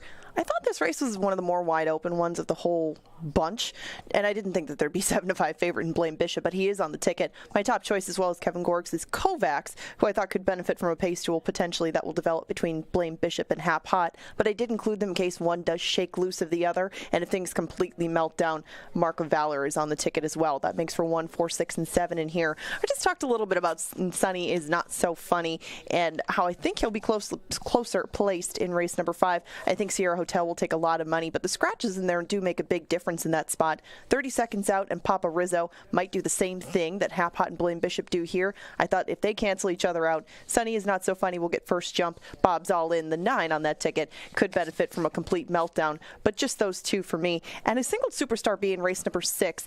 Now, Paul Allen had chose this horse on July 9th. It was, I believe, his chaser, and she lived up to the bill. She won by over 4 that day. This is one of her favorite surfaces. She doesn't win a whole bunch, but 2 of her 5 lifetime wins have come on Canterbury dirt. They've come against this sort of competition, and she should get a similar trip that she did that day.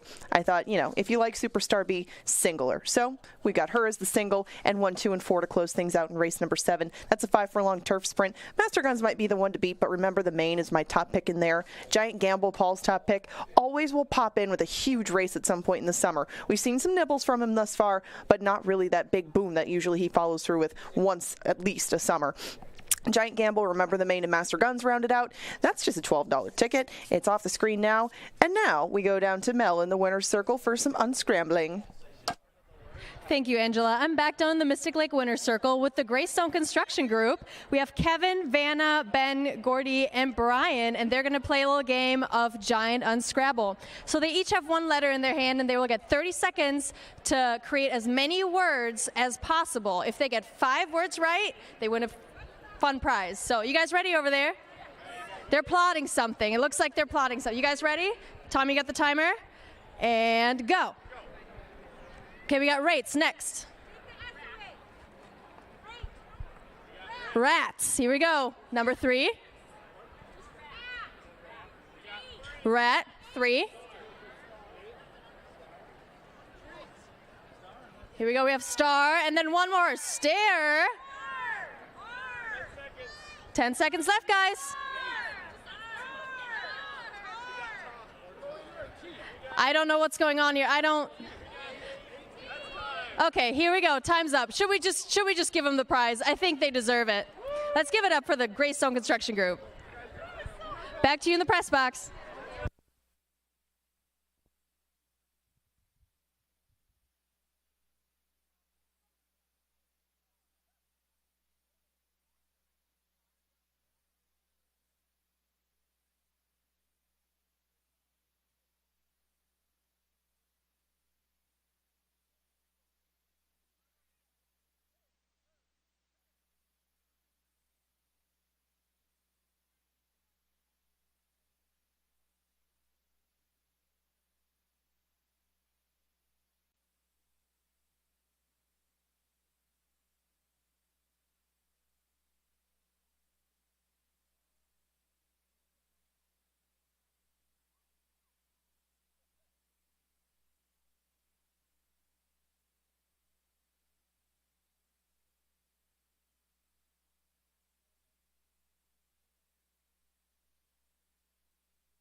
It is now post time for the 4th.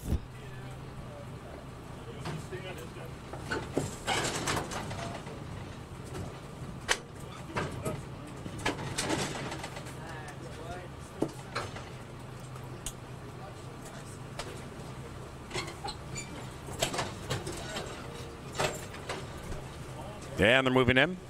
Kovacs goes in. Double shift Paige Yeager in. And Hap Hot is the last in line.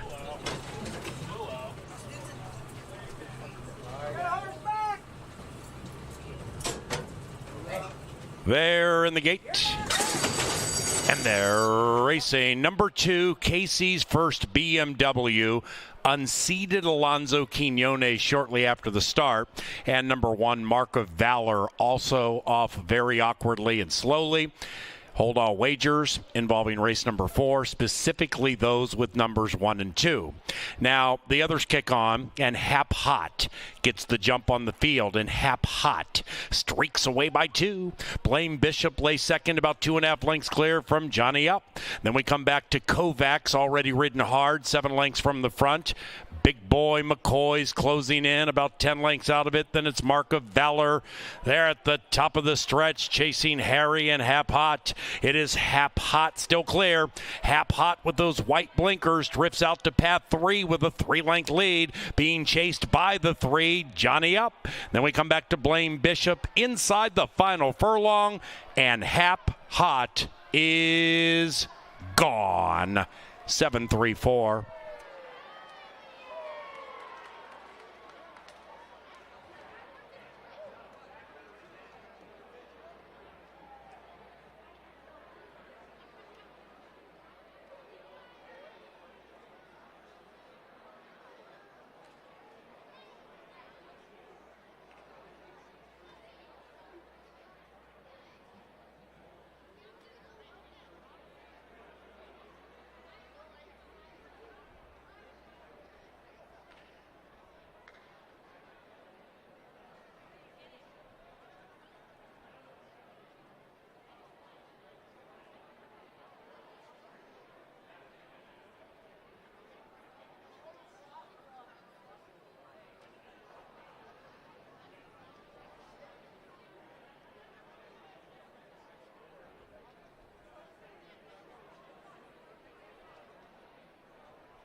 Steward's inquiry involving the start of race number 4, specifically numbers 1 and 2.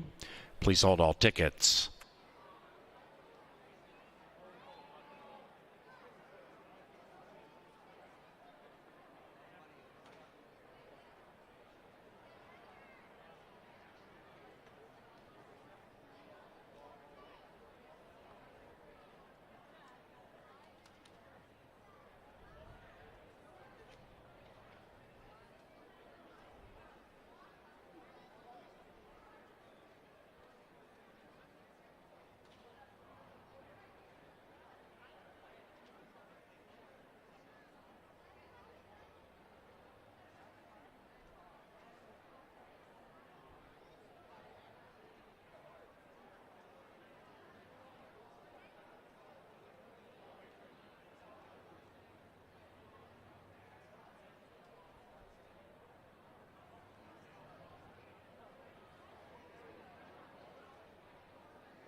Into the winner's enclosure, Hap Hot and Harry Hernandez.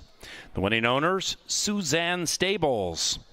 And the winning trainer, Tony Rengstorff.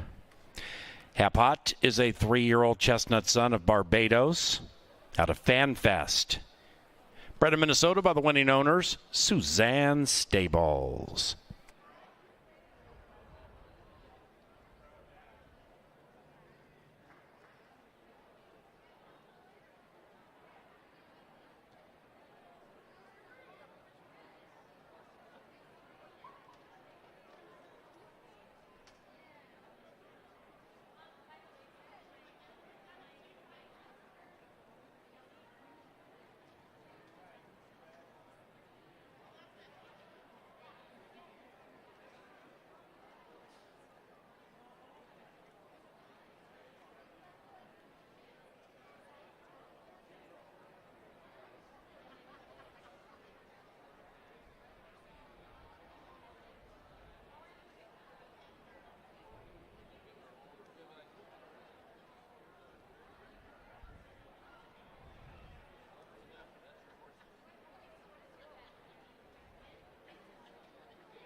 Ladies and gentlemen, your attention, please. Number 2, Casey's First BMW, has been deemed a non-starter in race number 4. Number 2, deemed a non-starter. You'll see here, in the estimation of the stewards, number 2 was not given a fair chance to start due to extenuating circumstances with the right turn the horse attempted to make as the gates popped. So because of circumstances leading up to the start, which you see now, number 2 is deemed a non-starter. So here's the deal. Refunds are available right now for win, play, show, exacta, trifecta, and superfecta wagers involving number 2, Casey's First BMW. There will be a consolation double paid from the winner of race 3 to number 2. Refunds will be made available for doubles involving the 2 beginning in race 4. And pick 3, 4, and 5 action involving number 2, Casey's First BMW, shifted to the starting favorite, Blame Bishop. Once again, due to not being given a fair chance to race, with the way that whole thing unfurled right out of the gate, number 2, Casey's First BMW, in essence, is treated like a scratch and is deemed a non-starter. 7-3-4-5 will be official momentarily.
Alrighty, the fourth is official. Payoffs posted. Once again, number 2, Casey's first BMW, deemed a non-starter. So you'll see the consolation double, $3.90. And for that 2, if you wagered on number 2, refunds right now for Win Play Show, Exacta, Trifecta, Superfecta, and double wagers beginning in race number 4. Thank you for your patience. The 5th race takes us to the turf course about 20 minutes from now. Scratch number 1, Chocolate Ice Cream, and scratch number 6, Optimal Courage.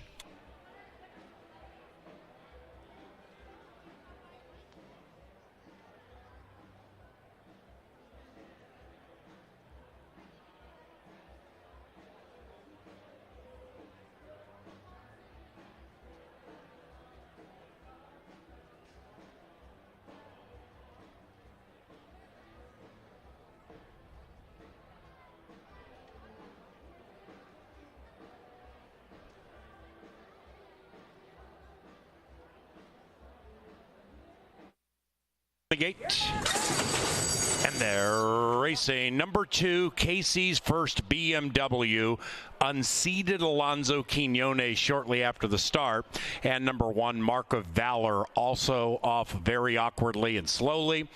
Hold all wagers involving race number 4, specifically those with numbers 1 and 2. Now, the others kick on, and Hap Hot gets the jump on the field, and Hap Hot streaks away by 2. Blame Bishop lays second, about 2.5 lengths clear from Johnny Up. Then we come back to Kovacs, already ridden hard, 7 lengths from the front. Big boy McCoy's closing in, about 10 lengths out of it. Then it's Mark of Valor there at the top of the stretch, chasing Harry and Hap Hot. It is Hap Hot still clear. Hap Hot with those white blinkers drifts out to path 3 with a 3-length lead, being chased by the 3, Johnny Up. Then we come back to Blame Bishop inside the final furlong, and Hap Hot is gone. 7-3-4.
last, and Uptown Diva far behind in last, and they head for home. Big Time Rob still holding on. Tatum's Journey hanging around. Far outside, Flying Sun into the final football field.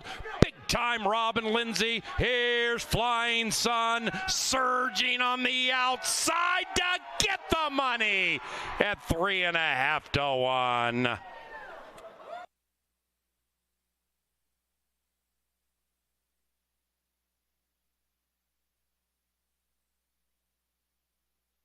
Second is Ray's Angel, that winning streak in jeopardy. Bible Man to the outside, then it's Rusty Cage. Behind them is Epic Drama, and Texas Longbow is in last, and Roman Pharaoh is in first at 2.5 to 1.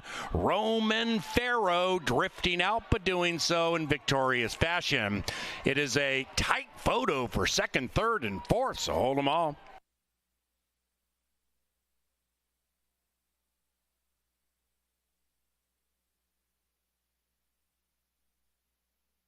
Skedaddle, and behind them is Bo Girl. Medalla Match trying to prove the others are no match. Lady Hideaway looking to hide away in the winner's enclosure, and outside of that is Let's Skedaddle. Medalla Match and Lady Hideaway. Medalla Match to prevail. 6-5-1 in race 3.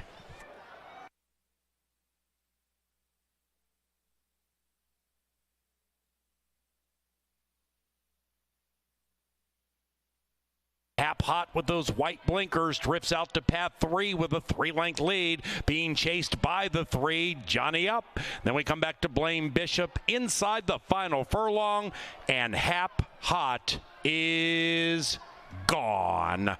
7-3-4.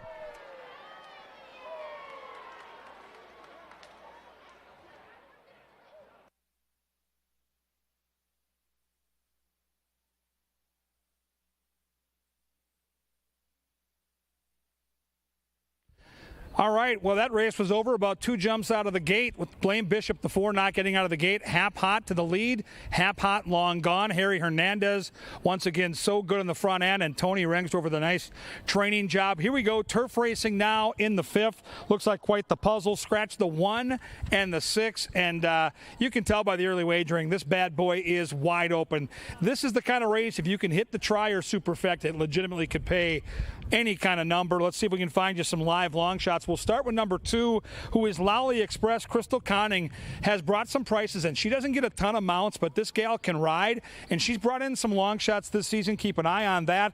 The turf is the question. Hasn't been on the grass in a while. The dirt form has been okay here this summer, but if you go back in the running lines, this horse has 9 career turf starts and has hit the trifecta in 5 of those starts. With the scratch of the 1, you get the advantageous inside post. You get a horse with a nice seasonal foundation, and you get a good long shot pilot. 15 to 1. Interesting on Lolly Express. Number 3 is 30 seconds out. I think the key to the race, if you look at the pace, Kelsey Haar in the saddle. I expect that she's going to go with this one.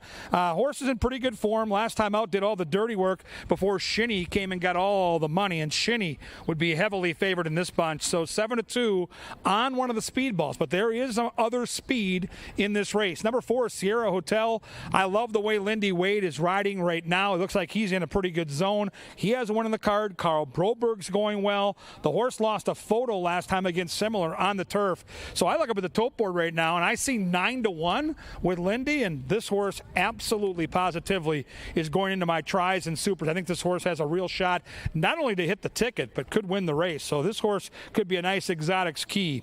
5 is King Nate, Luis Fuentes for Lynn Rarick. This is a horse that starts very slow early and likes to come with a late run. And the good news is there is speed signed on in this race. If they go abnormally fast, if you hear PA say they're going real quick, King Nate's going to be loving it. He's going to be 8, 10, 12, maybe 15 lengths back. He always seems to come with a run. Keep that in mind. The King Nate is 7-1.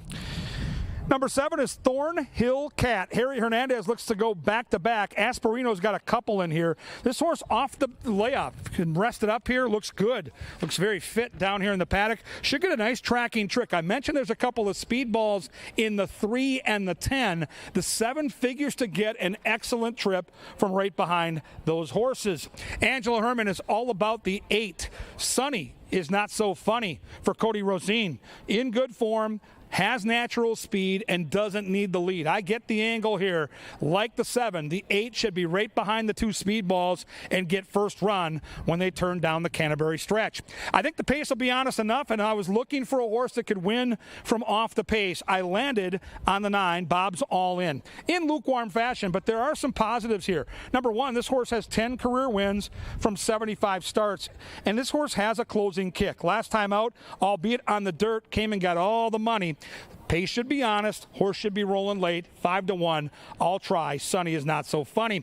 The horse I really wanted to put on top when I handicapped this race a couple days ago was the 10. I love Papa Rizzo. He gets out there and runs his race every single time. Now, I think the 3 could be a problem for the pace, but Papa Rizzo, man, this horse is in good form. He looks great down here in the walking ring. And if you're going to ask me which horse looked the best down here, I would tell you right now it would be the 10. I love the way he's warming up right now. Zeke Laura, tremendous on speed horses. He'll put that horse right in the race. And boy, with a crowded field, if you can get out there and get loose, that might be half the trick.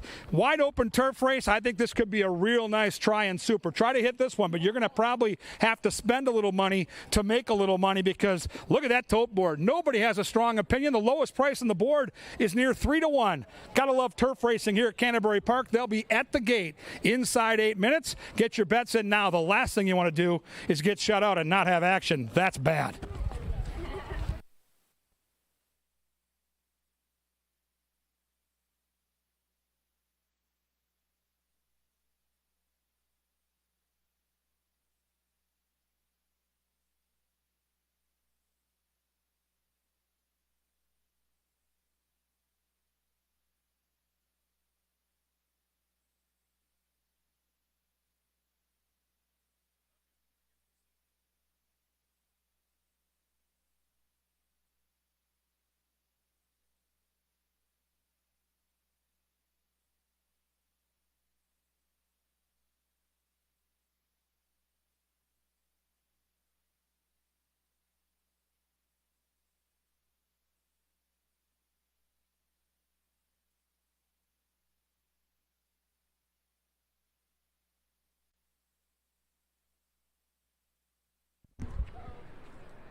Canterbury Park bugler Sir Leonard Dykert with the call to the post. And here they come onto the track, then to the turf, which is listed as firm. Scratch numbers 1 and 6. Race time 5 minutes from now.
It is now post time for the 5th race.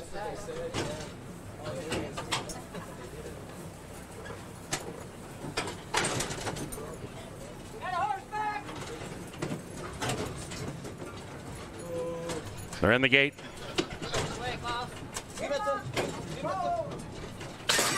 And they're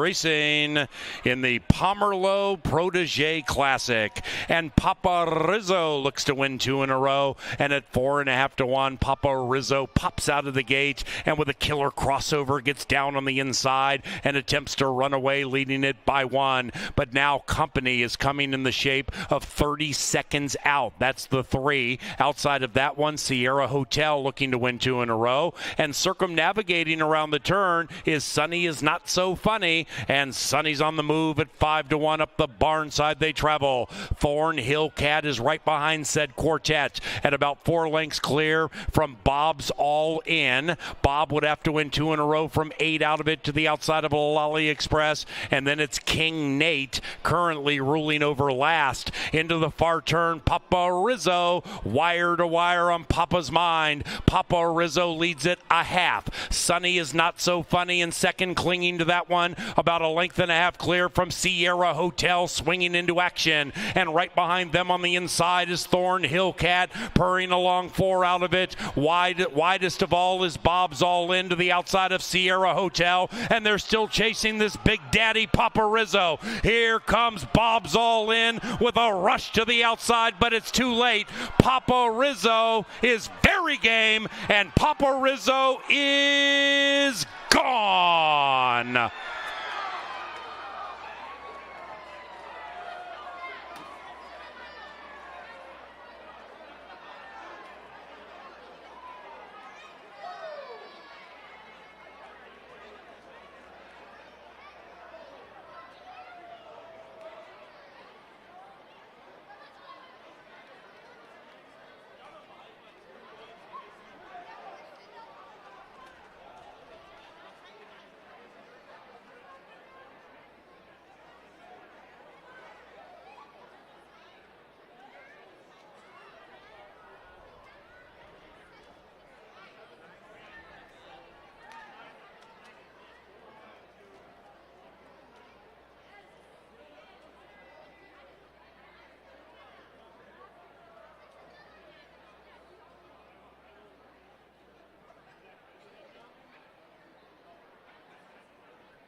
The numbers 10, 9, 4, 3.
Now entering the winner's circle for a second consecutive time, it is Papa Rizzo and Ezekiel Lara.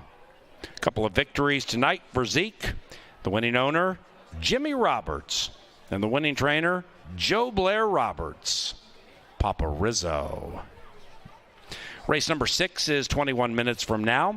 Back to a fast main track. Scratch numbers 7 and 11.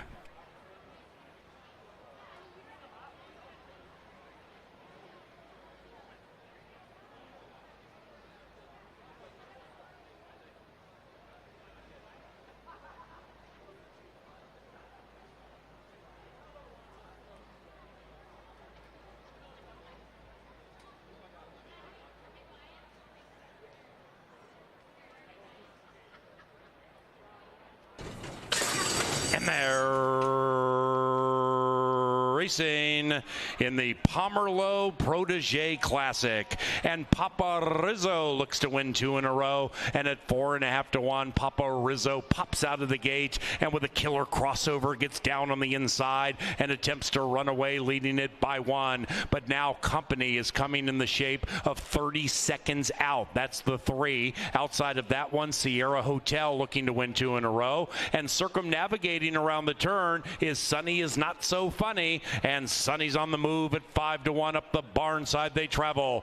Thornhill Cat is right behind said quartet at about 4 lengths clear from Bob's All In. Bob would have to win 2 in a row from 8 out of it to the outside of Lolly Express. And then it's King Nate currently ruling over last. Into the far turn, Papa Rizzo, wire to wire on Papa's mind. Papa Rizzo leads it a half. Sunny Is Not So Funny in second, clinging to that one. About 1.5 lengths clear from Sierra Hotel, swinging into action. And right behind them on the inside is Thornhill Cat, purring along 4 out of it. Widest of all is Bob's All In to the outside of Sierra Hotel. And they're still chasing this big daddy Papa Rizzo. Here comes Bob's All In with a rush to the outside, but it's too late. Papa Rizzo is very game, and Papa Rizzo is gone.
Well, we've been talking all summer about Zeke Laura and what a great season he's had in the saddle. So aggressive, especially early in the race. That plays well at Canterbury, whether it's the main track or the turf. He gets Papa Rizzo out where Papa wants to be, and they go flag fall to that's all. We scratched the 7 and the 11 here. Looks like a wide-open betting race.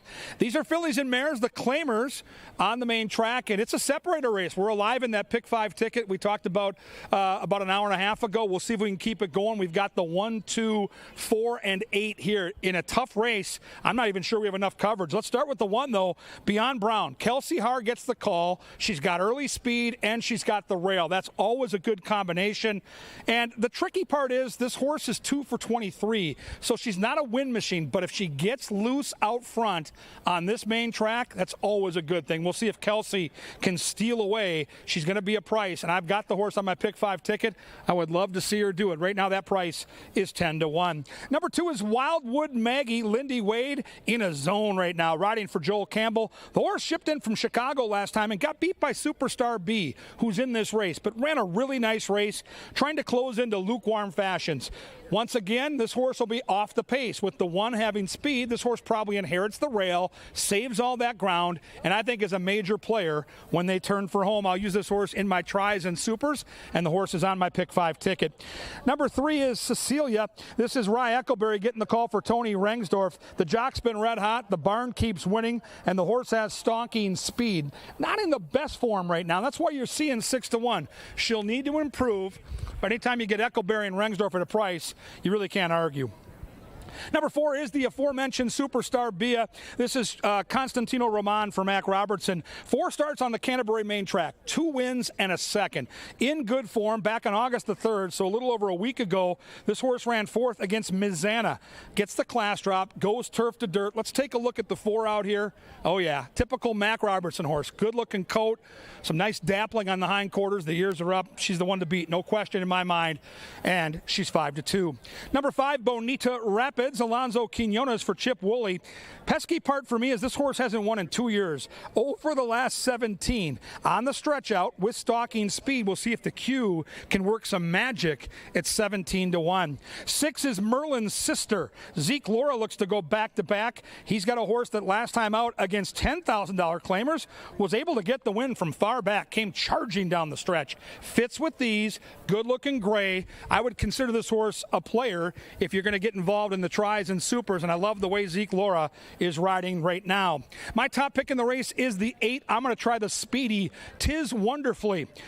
Ty Garrett, the trainer, Harry Hernandez, the pilot, and I've talked about it a lot. When Harry Hernandez has the lead, turning for home, pack a lunch. This guy's great with speed. I hope he can get loose. There's other speed, but I like the 8 here to shake loose with Harry. Such a good pilot on the front end. 9 is Starlight Twist. Carlo Lopez is heating up. He rides for Jonathan Wong, and there's nothing wrong with that. This horse is in good form. Look at the career numbers. 36 career starts, 23 for 36 in the trifecta. So this is a horse that tries hard and always shows up, and you get 8-1. The outside marker is being disrespected right now. 20-1 up from a 6-1 morning line set by a professional. Jermaine Bridgeman must be looking at the tote board wondering what's up. Turf to dirt, class drop, stalking speed. That's the angle. The one thing I can't get around, though, is in a crowded field like this, how is the 10 going to avoid a wide trip? I'm on the 8 with Harry Hernandez. Who do you like? The fillies and mares. The girls are ready to battle. 1 mile on the main track at the gate in 7 minutes. Good luck. I'll be back to take you through the Pick 5 closer and get you set for those great quarter horse races on the back end tonight.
you.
Drag shot him down. Stan thought he got his confidence all boosted up. Drag let him go. He humbled him real quick. It is now post time. Post time for race number 6.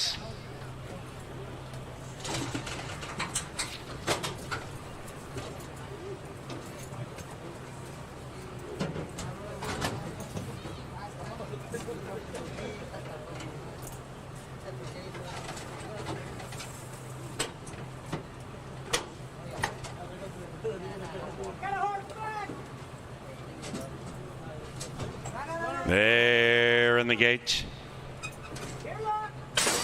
They're racing. Slow beginning for Wildwood Maggie. Started in last. From the 8th spot, Tiz Wonderfully's out quickly, and so is Beyond Brown, looking to get in the black as they corner. And Beyond Brown and Kelsey Har pull clear by 1. After that, Bonita Rapids racing to the inside of Tiz Wonderfully. Then we come to Casilla, sequestered 4th, 4 lengths from the front. Outside of that is Indowin. Then we come to Superstar Bia. That one is between horses, 5 lengths out of it as Kelsey slows down the pace nicely. After that, we have the gray, which is Merlin's Sister, looking to win 2 in a row, 8 lengths from the lead, about a length and a half clear from Starlight Twist, and the bad beginning Wildwood Maggie is last. The field is covered by 12, and they have a half mile to go, and now that 8 moves on the speed. Tiz Wonderfully indeed at 2-1 with a keen turn of speed. Beyond Brown is being shoved on hard to keep up. Indowin is going into second. After that is Casilla, about 3.5 lengths clear from Merlin's Sister, and Merlin's Sister is 8 lengths from the front to the inside of Superstar Bia, not firing. But the one who is firing is Tiz Wonderfully. Tiz Wonderfully and Harry by 4 on the outside. Wildwood Maggie, despite the bad start, is churning home beautifully and has a lot of work to do to catch Tiz Wonderfully, who still leads it clearly, but is jumping all over the track. And here comes Merlin's Sister on the inside. Merlin's Sister makes them all say uncle. 16-1.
Photo finish.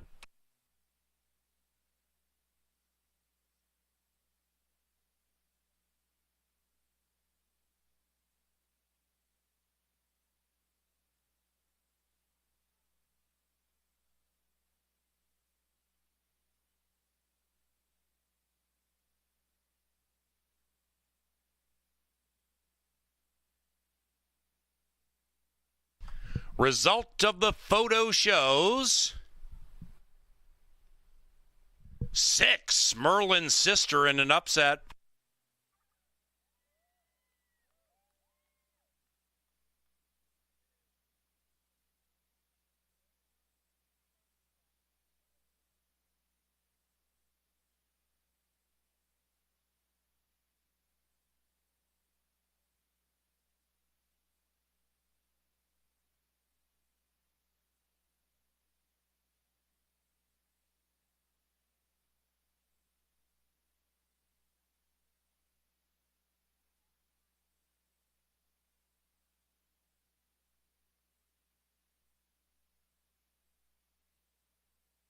Race number 6 is official. 6:10.82. We had 3 claims. Number 2, Wildwood Maggie, claimed by Carl Broberg for End Zone Athletics. Carl wins a 2-way shake for Wildwood Maggie. Number 3, Casilla, claimed by Lynn Rarick for ABE Racing. And number 4, Superstar Bia, claimed by Gabriel Silva, who is the owner-trainer. Nobody took Merlin's sister, and she took the money for a second consecutive time. 3 victories for Ezekiel Lara. Well done, Zeke. Merlin's sister is owned and trained by Cat Bedford. Big payoffs. Exacta 536. The 10-cent superfecta paid 610.8 all, and it paid 1,022. Pick 3 was 398. That 50-cent trifecta, top 3 finishers, 610.8 for 50 cents, $2,024. Holy cow! On to the 7th. Holy Toledo. In the 7th, we stay on the turf. It's firm.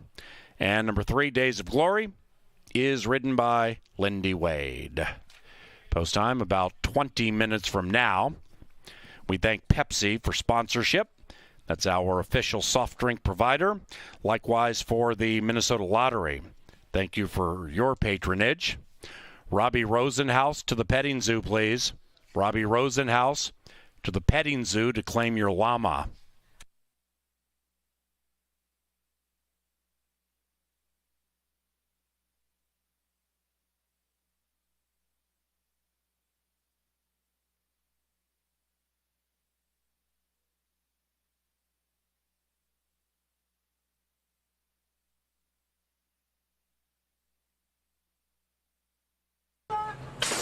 They're racing. Slow beginning for Wildwood Maggie.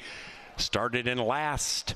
From the 8th spot, Tiz Wonderfully's out quickly, and so is Beyond Brown, looking to get in the black as they corner. And Beyond Brown and Kelsey Har pull clear by 1. After that, Bonita Rapids racing to the inside of Tiz Wonderfully. Then we come to Casilla, sequestered 4th, 4 lengths from the front.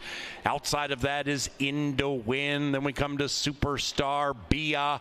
That one is between horses, 5 lengths out of it as Kelsey slows down the pace nicely.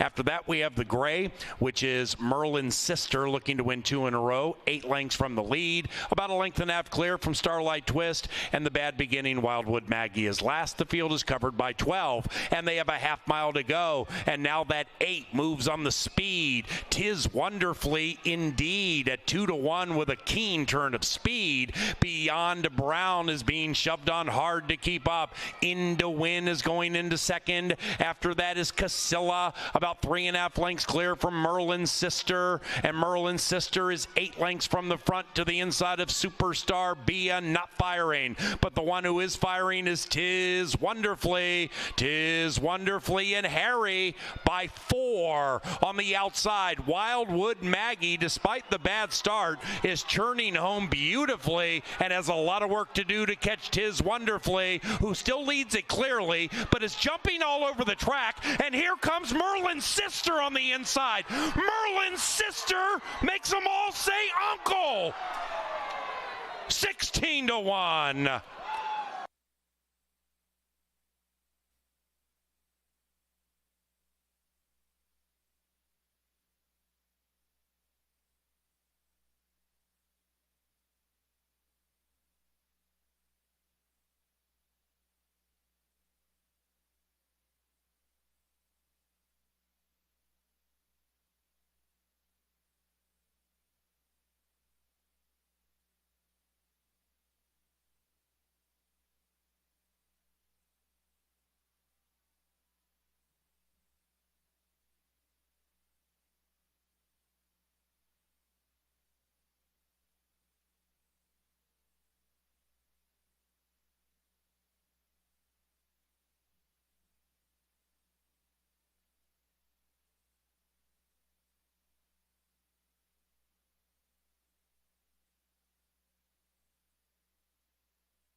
How about Zeke Laura going back to back? This time he goes boom with a long shot up the rail. Angela Herman, Kevin Gorg with you as we close out what has been a very difficult sequence once again in the pick five. Angie, if people are out there and they're alive, they got to be licking their chops. Oh, yeah, and they don't want to hear a word we have to say. We're schnozzing right now. We got Foreigner's greatest hits going tonight. But Mouse. Okay, we'll move on to race number 7 as this is our final thoroughbred race of the night.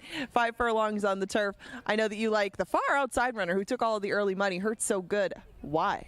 Well, I like Rye Eckleberry on speed. I think this horse has enough natural speed to avoid too wide a trip from out there. There are some closers in here that this horse can get in front of. And I just like the way the horse comes into the race. Last time out against Ray's Angel, I don't think this horse ever had a chance. Ray's Angel got loose. This horse was chasing a horse that went sub 44 seconds to the half mile. I don't think we're going to see that in this race. I think the race flow and favors Rye Eckleberry being either on or near the lead. I think the speed ball to worry about is the barn mate down to the inside. The other Mac Robertson horse, Master Guns, is super fast. So I think Rye gets the trip. I like the way he's riding, and I love that Mac's giving him a chance with some live horses. I think this is one of them. I think he can press and pounce here. No, that's fair. I thought that you had to maybe worry about the 5 furlong, 2 furlong horse. The Oracle's pick, Tim's Buddy in here, coming out of those real short ones down at Turf Paradise.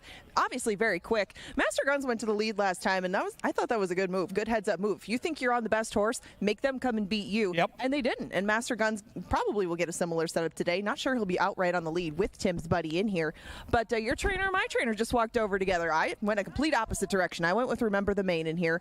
Took him last time. He was going 7.5. Today he shortens up to 5. The last time that he went 5, he was down at Hawthorne, and he ran behind a very quick Ravelli runner named Upbeat Melody. I believe it was Ravelli. They set the track record that day at Hawthorne. This horse ran second, and this horse was coming on at the end of it. Not an easy task to do. And Remember the Main's 5-1. I thought I would get a fair price on this horse. He usually doesn't take too much money. I mean, with all the rest of the competition in here, I thought he would be a fair number, and he can post a similar race to some of his competition in here. And I think your 2 horses really live because you look back in the running lines and guess who beat him last time? Papa Rizzo, who came back to win tonight. So that really magnifies the affection you should have for the 2. There is a bunch of speed in the race. I could not put together an Exacta Tri or Superfecta and not have Angie's 2. I think that's the most logical horse to hit the ticket because this horse can save ground, the pace will be fast, and can come get the money. So we think the 1, the 2, and the 9 are the obvious horses. Now we're going to talk about some of the longer shots in this field that maybe are being ignored. Let's first look at a horse that you've got in your top 3 that Paul Allen likes, and that's the 4 Giant Gamble. Yes. This is a horse that's always intrigued me, loves the Canterbury turf. Let's make a case, Angela, for Giant Gamble. Well, Giant Gamble is one who can show speed, can pass a few horses, but does a little bit better closer to the front end. Given his inside draw compared to some of the other pace horses in here, I thought he would be in good position throughout. Now, Giant Gamble doesn't always show up with his best bullet, but he usually does, at least once a summer up here. And we've seen some nibbles out of him. We've seen a couple of close fourth-place finishes, but not that big punch that sometimes he throws in. He's 6-1. I think more often than not, he puts in that big race when he's at a big number. Chad Lindsay knows him very well. He's going to ride him for a second time straight. He comes out of that same Hurts So Good race that you referenced, and he wasn't that far behind him at the end. I think if you're going to get 6-1 versus 5-2, I would lean that way, and that's why I did take him second. My bomber is going to be the 3. I'm going to try for another closer like Angela's 2 that should be, I think, in a good position to kick on late because of all the speed in this race. I'm not certain that Days of Glory can win this race, but I think Lindy Wade can get a part of that Tri or Superfecta at a huge number. What I like is this horse has good turf route form and just hasn't wanted to go that far. Cuts back to a sprint, has closing kick, you get Lindy Wade, and like the 2, should be motoring on. Now, I think the 2 is a better horse, but I can see this 3 clunking in for 3rd or 4th at a huge price. No, that would be very fair coming back from that route of ground and from 6.5 to 5. I'm kind of interested in Ra of the Sun, who we did get the proper pronunciation on. Looks good down here in the paddock, and Ra of the Sun comes off a very wide trip last time. I kind of feared that he would get the same sort of trip today from that post, but prior to that, if you do judge him by the company they keep, he ran behind a couple of repeat winners in Optimal Courage and College Parties, so doesn't lose much in defeat there, and you get 22-1. There's a few things to like about that horse if you are playing verticals. I mean, why not? It's 5 furlongs. Little things can make a huge difference and take the race out of a horse in an instant. So we'll find out in 7 minutes who's going to cap off thoroughbred action victorious. Kevin, you go with 9, 1, and 2. I got 2, 4, and 1. Any closing thoughts as they exit the paddock? Everybody behaved well. I thought a couple horses stood out. I thought your 2 horse looked spectacular. I think the 9 looks really good as well. Under control, very calm. the trip will be the key. Can the horse find a comfortable spot and not be forced to go wide? This is the final thoroughbred race. We do have 4 quarter horse races on deck, including a stakes race at the very end of the card. It's going to be spectacular. If you're alive in the pick 5, you're sitting on a big score. Good luck here. This is a very difficult race to find the winner. It's turf racing. It's race 7, and it's fun and games like no place else right here at beautiful Canterbury Park.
Welcome back down to the Mystic Lake Winner's Circle. Time for a little bit of trivia. We're promoting Made in Minnesota Day and Beer Fest, so we're going to talk a little beer right now.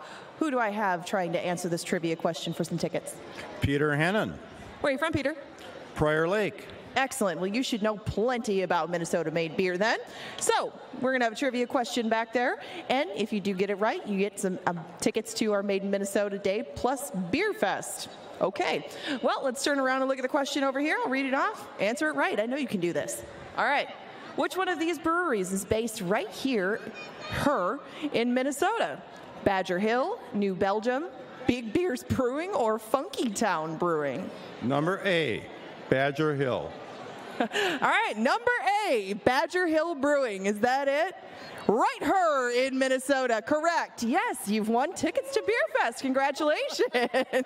And what is your favorite Badger Hill beer? Badger Hill.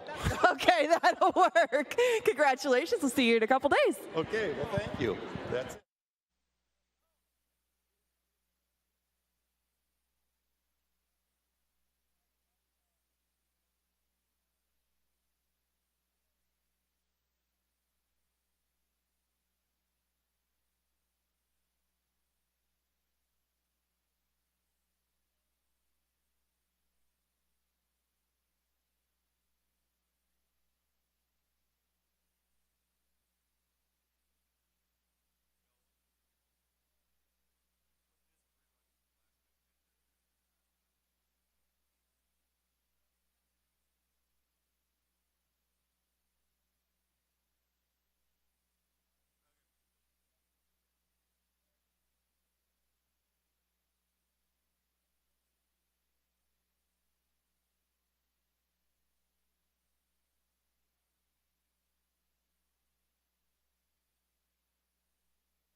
It is now post time for race number 7.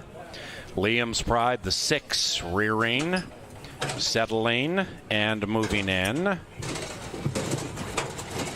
Master Guns, rambunctious.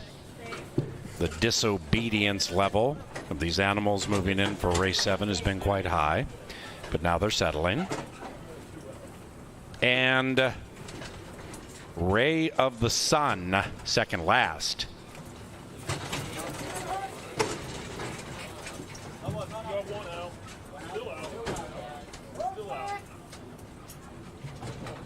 Hurt So Good, last in line. 9 in a line, race 7. And they're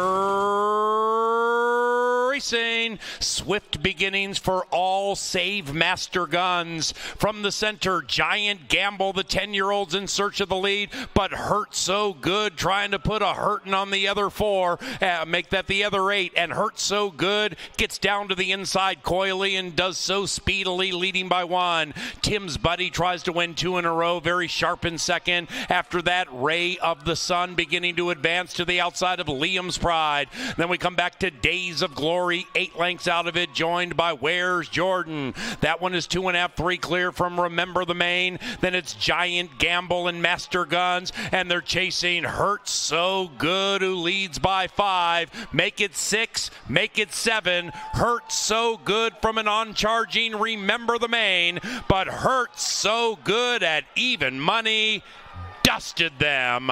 9-2-6 in race 7.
Hurt So Good wins race number 7, 9-2-6-3. In the 7th, pick 4, 7-14.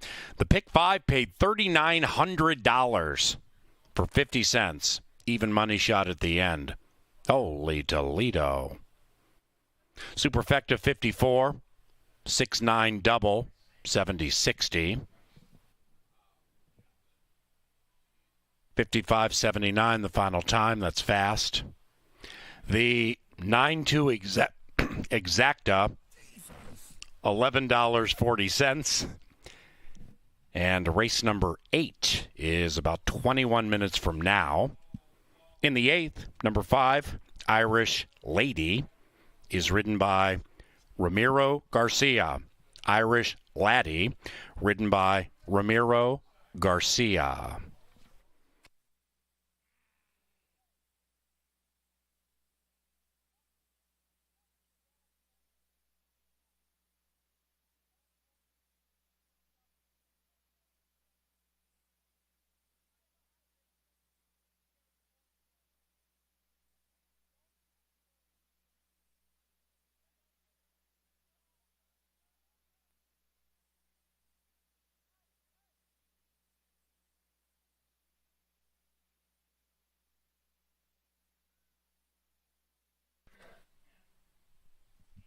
Hurt So Good, receiving a well-deserved bath for his toil.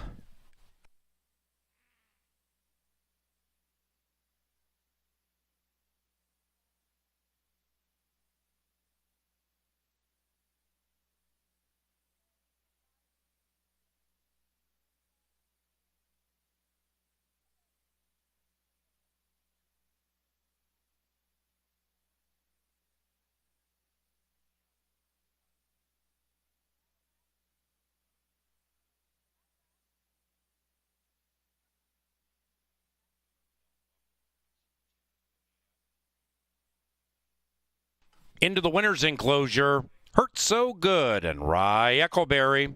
The winning owners, Nova Gratz Racing, and the winning trainer, Mac Robertson. Hurt So Good.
Ladies and gentlemen, directing your attention to the winner's enclosure, it is time for a quarter horse award to be distributed. And here's Miss Angela Herman.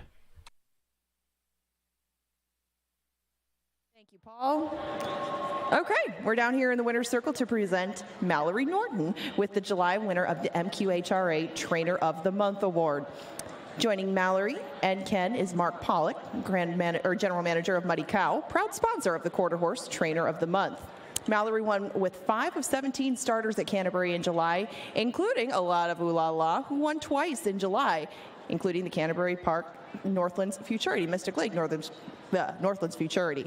This filly won the MQHRA Stallion Auction Futurity as well, and was also the fastest qualifier for last night's Mystic Lake Northlands Futurity. She also shipped Prankster to North Dakota Race Park in July and won the NDQHRA Quarter Horse Derby. Prankster, a 3-year-old, broke his maiden at Canterbury. In case you missed it, August has also been very good to Mallory. Last night she swept the richest quarter horse stakes of the season, and Just for Speed won the Derby and a lot of Ooh La La won the Northlands. Congratulations to Mallory for being named the July Quarter Horse Trainer of the Month.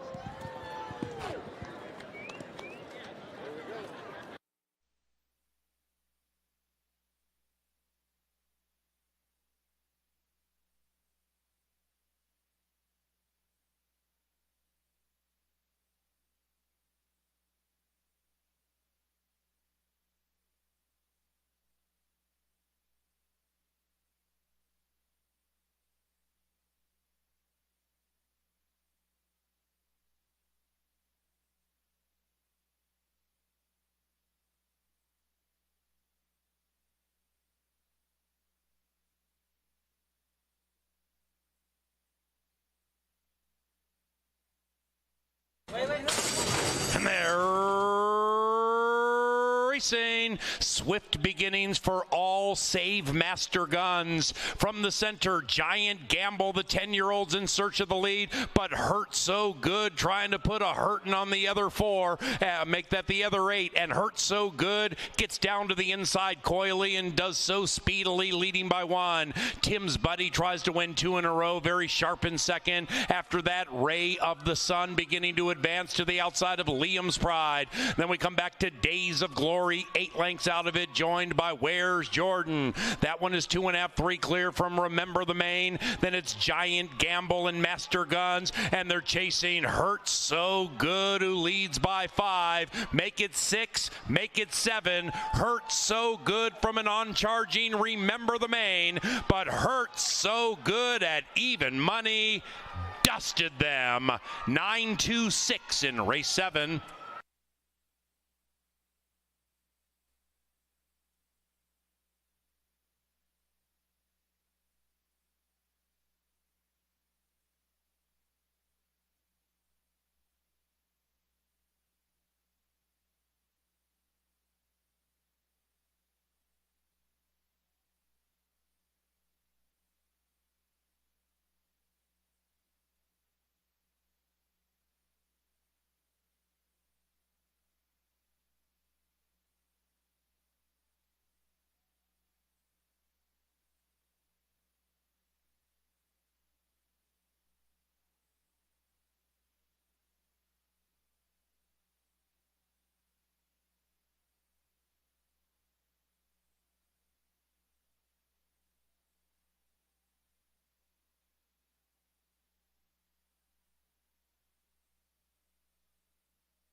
Welcome out to the paddock. We get set for the first of 4 quarter horse races, and guess what? You can bet all 4 in a pick 4. Gotta love those pick 4s. Last night the quarter horse races were pretty formful, yet that 50-cent pick 4 still paid over $100. Pick 4 starts right here with 2-year-olds. Always tough to handicap the youngsters, dashing 330 yards. Pick 5 was juicy. Rye Eckleberry steals away with Hurts So Good for Mac Robertson on the front end. So the thoroughbreds are done. Here come the cues. It's a beautiful night. You've got nowhere else to be. Lock in right now. Let's make you some money. Let's talk about these babies going 330, and here they are. Number 1 is Ladinos. Ladinos has 2 career starts, and I think the experience is going to play a factor in this race. I think the more experience you have with these 2-year-olds, the more they start to figure things out. Both starts have been okay. The rail has been good. The last few quarter horse races we watched last night, the inside part of the track was playing quicker than the outside part, and this horse last time was beaten less than 2 lengths. So I see the 30-1. It looks like the horse might be an outsider, but I would say the horse has a puncher's chance to sneak in to that superfecta. A lot of us handicappers are on the 2, and for good reason. This is Blue Bayou. Jason Olmstead has been unbelievable at the meet so far this year. He's a Hall of Fame trainer. His go-to rider is Edwin Escobedo, and he rides. Good-looking horse. I wanted to see what this one looked like when I came down here. Took a look inside the saddling enclosure. This is what I look for. North and south ears. Look at the energy. Not out of control, but you definitely see the horse is happy, bouncing on her toes. And then look at the coat. Healthy-looking coat. Really nice looking horse. How you doing, Blue? That's Blue Bayou. My pick in the race. The 2 is 2-1. 3 is Lapito. Frink gets the call here. Another horse that's had a couple of decent tries. Last time out, beaten only a length and was bumped multiple times. In the racing form to the far right, when you look at that running line, you see trouble. Broke awkwardly in the debut. This is a very sneaky horse, and we're getting double digits right now on that 3. 4 horses, Stevie B. Cervantes gets the call here. Last time out, a 71 speed index number, which is one of the top numbers in the field. Fits with these, nice and calm, ambling along in the paddock at 7-2. 5 makes the racing debut. It's Irish Laddie. Jerry Livingston, one of those longtime trainers at Canterbury that we trust. He's rock solid. And you get Nick Goodwin, who, again, longtime rider here, great gate jockey. Workouts are good. We have nothing else to go on, but this is the horse's first time doing it. You'd never know. The horse looks like a pro down here for Jerry Livingston, who right now will get Nick Goodwin a leg up. 6 is Eos Whiskey Girl. Debuts for Ed Ross Hardy. Hall of Fame connections. Good workouts. You've been warned. And how about that price? Ed Ross Hardy, 6-1. Interesting. 7 horse right now not taking a ton of money at 15-1 as the 3 is rearing. 3 is a little wound up. 7 is another horse that's debuting for Jerry Livingston. Not a lot to go on other than the fact that the horse looks good down here. We'll keep an eye on that 3 ball who's all wound up. 8 is Rockin' the World with Kelsey Haar. Minnesota bred here last time against Tough Allowance Company. Finished a good second at 14-1. So this horse has already outrun the odds. Now the fans are starting to dive in. Tonight, 6-1. 9 is El Galito. Estrada gets the call here. 2 career starts. Hasn't really been close yet. Love the good-looking gray down in the paddock, but will certainly need to improve. And the 10, JJ's Blue Moon. Quiros gets the call for Tyler Stein. The lone career start, you can draw a line through it. There was trouble everywhere. Never really had a chance. Looks very good down here in the walking ring. Minnesota bred babies. The boys and girls dashing 330 yards. Who do you like? And you've got a quarter horse pick 4. You've got win, place, and show. Boy, you got decisions to make. The one thing you know you have to do right now is you got to get to that betting window, because the last thing you want to do is not have action on this race. Race 8 coming up and coming at you next.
moving into the gate, and it is post time for the 8th.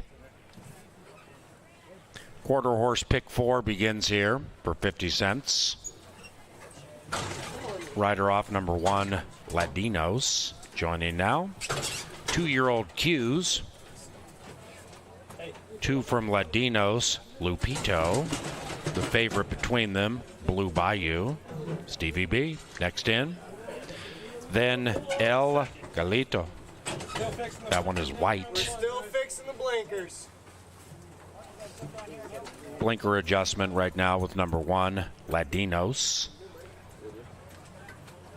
Meanwhile, We ain't got there yet. Irish Laddie goes in. One of 3 first-time starters. Still off, guys. One behind the gate and 1 set of blinkers to get established. Looks like the 1's okay. Not loading. So El Galito last in line. Stevie B 5-2 to 9-5. Blue Bayou 6-5. Stevie B now 8-5. Grab each other's arms and pack them. We're not even close, guys. Not even close. Come on, grab them. Grab his hand. Waiting. 2-year-olds poised. Go. Agárrate el mano. Here comes that white horse. Going in. All righty, race 8. Good luck. And they're racing. Blue Bayou came out like a shot. Not so much for Irish Laddie, who made an aggressive left turn shortly after the start. Firing on the outside is Rocking the World. Then it's Lupito chasing in vain because Blue Bayou blew them away.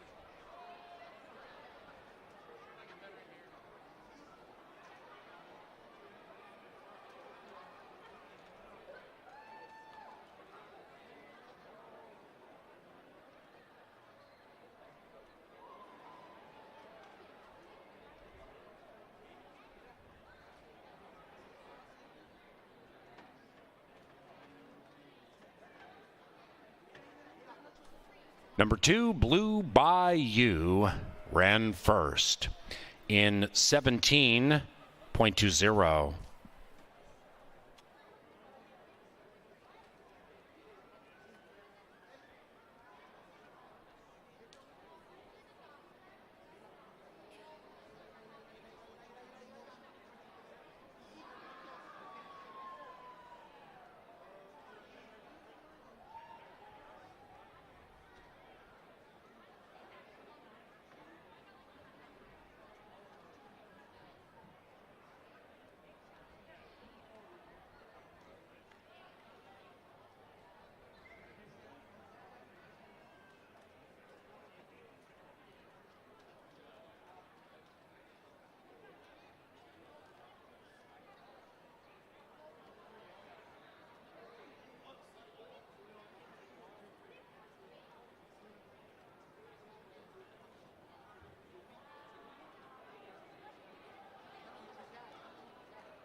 Two, 3, 8, 4.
8th official.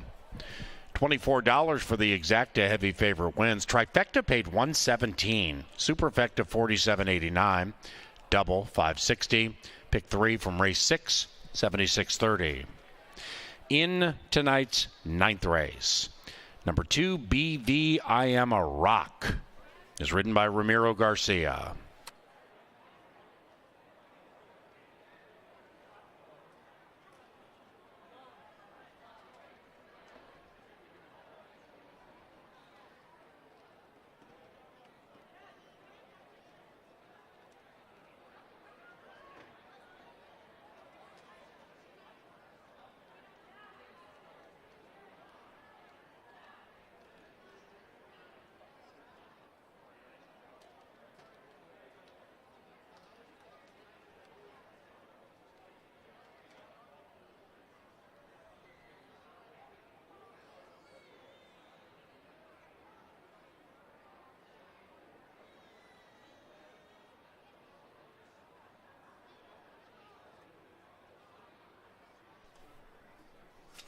Now entering the winner's enclosure, the maiden breaking Blue Bayou and Edwin Escobedo.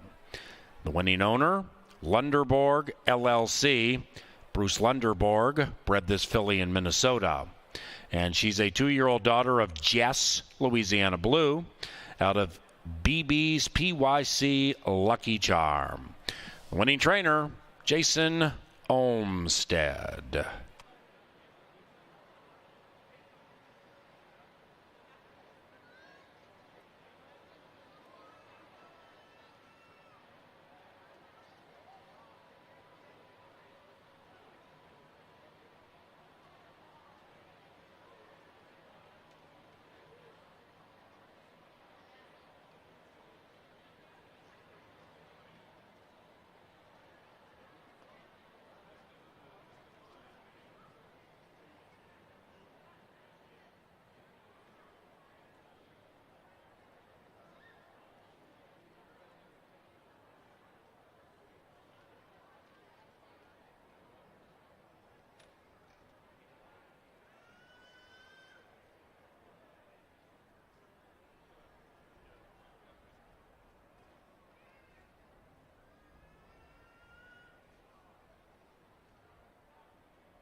Blue Bayou came out like a shot, not so much for Irish Laddie, who made an aggressive left turn shortly after the start.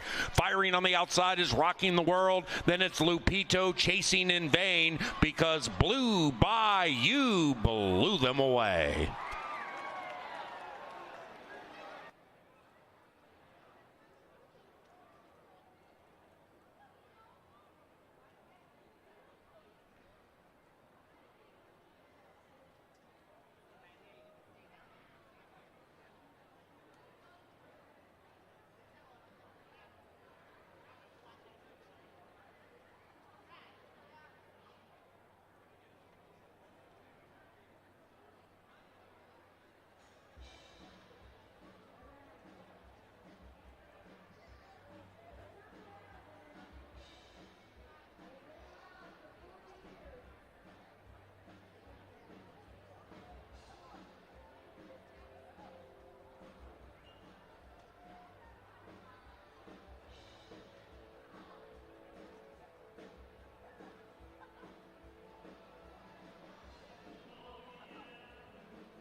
right, the quarter horse pick 4 starts out very formful as that 2-horse Blue Bayou lives up to the name, pops out of the gate, and Edwin Escobedo is off to an easy win. Second leg of that pick 4 looks a little more wide open.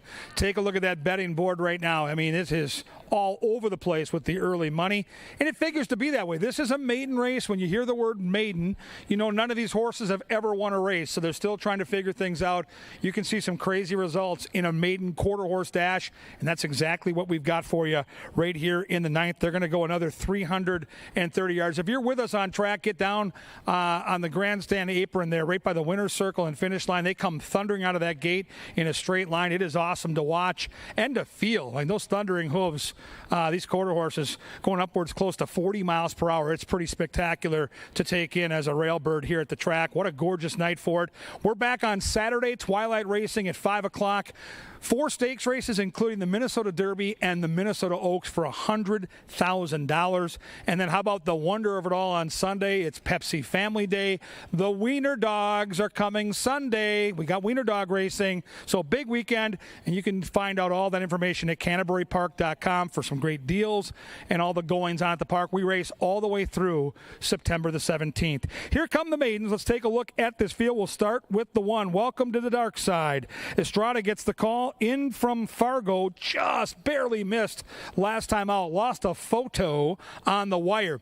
Now, that was softer competition. Will be tested for class in this event. But the good news is you're likely going to get a price. Right now, that price with the full moon shining down in Shakopee is 10-1.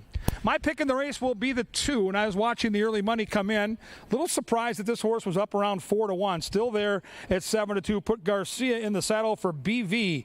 I Am a Rock. The negative part of the equation is this horse is 0 for 6, but just one try at Canterbury. It was last time out, and if you go back and watch the replay, the horse ran a winning race. Just lost the head bob on the wire with a clean break. I think this horse is on the right part of the track. I think the inside's the place to be. I'm not changing my mind after watching those quarter horse races last night. I think the inside 4 or 5 spots are the better place to be right now on this racetrack, and I will take the 2 to get us the money. And right now that money is 7-2. Number 3 is Apolitical James. Ricardo Suarez gets the call here for Vic Hansen. This is your morning line favorite. So the morning line is set by a professional who absolutely can handicap the race, but tries to figure out where the money is going to be. And this is the horse that professional thought would be the off favorite. Still might be 7-2. You see the speed figures are there. In fact, if you look at the numbers, this horse has probably run a little bit faster than everybody else. The one reason I couldn't pull the trigger is 0 for 10. Now, I could not build a try or super without the 3 on the ticket, but as far as the win goes, we've had 10 tries. We're kind of getting to that now or never time, but certainly a big chance here at 7-2. Cartel Little Okie is the 4. Cervantes for Hypsha. If you thought 0 for 10 was tricky, this one's 0 for 22, and again, has run against some good horses, and the numbers are decent, but at 0 for 22, I would use this one under and not on top of your vertical tickets. 5 is I'll take it from here. Escobedo and Olmsted. This has been the most productive combination all summer long with the quarter horses. They just won race number 8. They look to go back to back, and they're 5-2. Let's take a look at this 5 in the paddock. Hey, how you doing? Looking good. Good energy. Decent looking coat, a little bit rambunctious. You can see the handler here trying to get this one to settle in. With these maidens, it's a chore. You want to give them the best chance to win. You don't want to see these horses running the race down here in the paddock. 6 is Jess-Susie. Beverly gets the call here for Mallory Norton. And boy, Mallory, what a magical night last night with some stakes wins. That was cool to see. Connections and Tears, winning these giant $110,000 races. Great trainer, horse in good form, good speed index numbers, exits a productive race, and you look up and you see 12-1. There's a long shot that I will include in my exotic wagers. 7 is Sweet Tea. Everybody loves Sweet Tea in the summer, and here is your chance to bet Sweet Tea for Ed Ross Hardy. Kiros, one of his go-to riders. The numbers are good. The horse just missed last time. Only tricky part for me is the post. We're getting more to the outside part of the track, which I'm not sold on right now, but I'll say this, the 7 looks great down here in the ring. 8 is Freddie Separate, 11 career tries, 4 career seconds. The blinkers come off, so the hood comes off. That's a key handicapping angle, and right now 11-1. Maiden, someone's going to get their first career victory, and you can be a part of it. You can bet it and cash it. Second leg of the quarter horse, pick 4. The intensity is here. The excitement is abound. It's race 9. They'll be at the gate inside 7 minutes. Get your bets in now. We'll see you back out here for the late Daily Double.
There he is. Sir Leonard Dykert brings them onto the track for the 9th.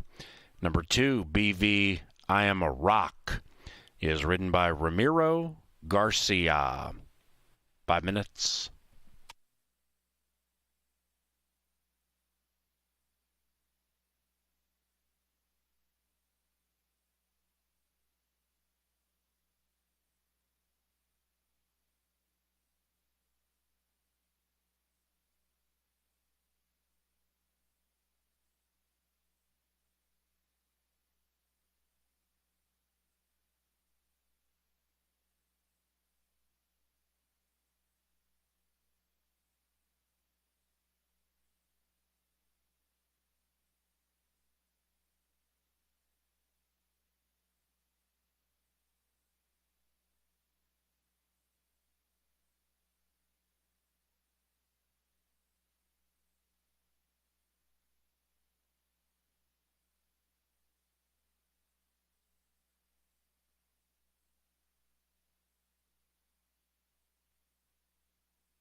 All righty, they've reached the starting gate, and it is now post time to begin the final pick 3 this evening. Saturday, 5 o'clock, Beer Fest and Minnesota Oaks and Derby Day. Wiener Dog Racing Sunday and Family Day at 1 o'clock. We're not putting something on a rig like that, are we? We're not putting them on a rig. I'll take off. If you put them on a rig like that, I will take the fuck off right now. You gotta have rubber band on that. I'm serious. No, it does not. And they're moving in line. I'm not shitting you. Rider's not riding. I don't put a fucking rubber band on that. I ain't riding. He's not riding without a rubber band. You want a rubber band? Hold up. Hey. That's stupid. That's a miserable whiplash. Seems we have some consternation with the 4. Hold on, here. Now the rider has his helmet off. What you gotta do is ask, guys. Come on. I know how to put it on. Helmet on. We got one. I got one. Don't tell the guy you have one if you don't have one. Just tell him. We have a couple in here at 5-2. BV I'm a Rock, number 2. And a Pockle Teakle James, 5-2. I'll take it from here, 3-1. Looks like that 4 squared away with Uriel Cervantes. We're supposed to load the 6 first without a rider. Welcome to the dark side. In. The Rock has gone in.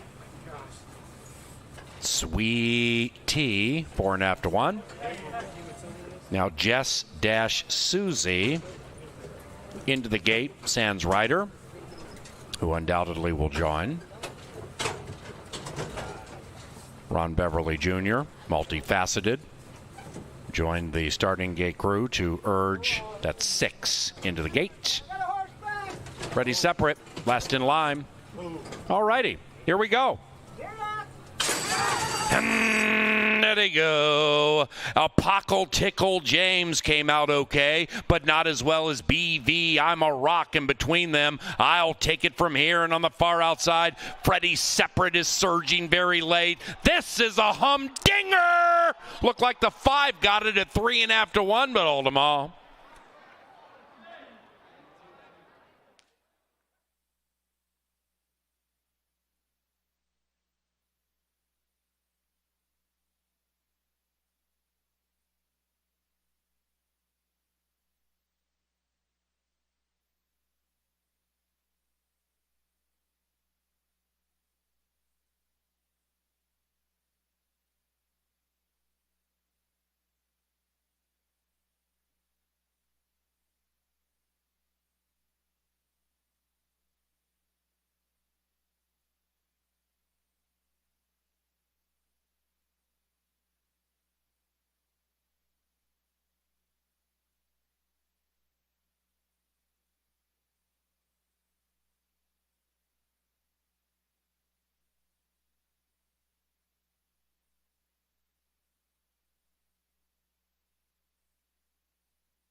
Result of the photo shows. The winner is number 5.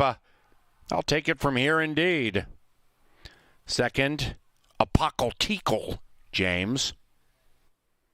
5326 in 1708.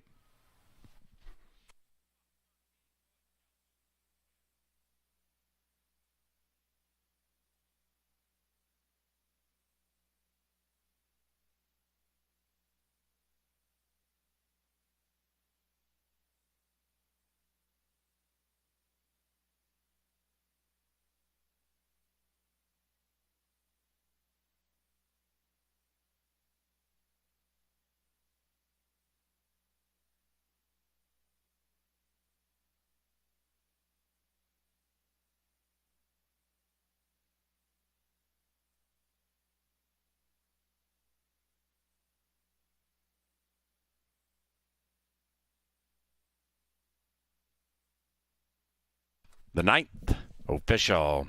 Trifecta $26.60. The 10-cent superfecta $19.85. 2-5 double from the 8th, 12 and change. Pick 3, $17.85. And the exacta 5-3, 21.5 to 1. The 10th is the Thursday penultimate. Number 1, Miss Kathy, is ridden by Uriel Cervantes.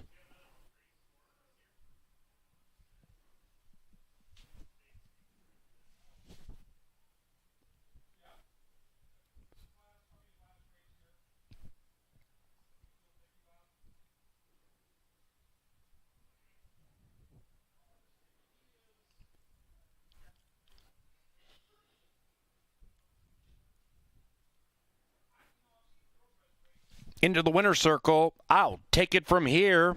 And jockey Edwin Escobedo. Brenda Reiswig is the winning owner. And the winning trainer, Jason Olmstead.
There they go. Apocal Tickle James came out okay, but not as well as BV. I'm a rock in between them. I'll take it from here. And on the far outside, Freddie Separate is surging very late. This is a humdinger. Looked like the 5 got it at 3.5 to 1, but hold them all.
Kevin Gorg, Angela Herman with you up here in the press box in the studio. Shame on all of us as public handicappers.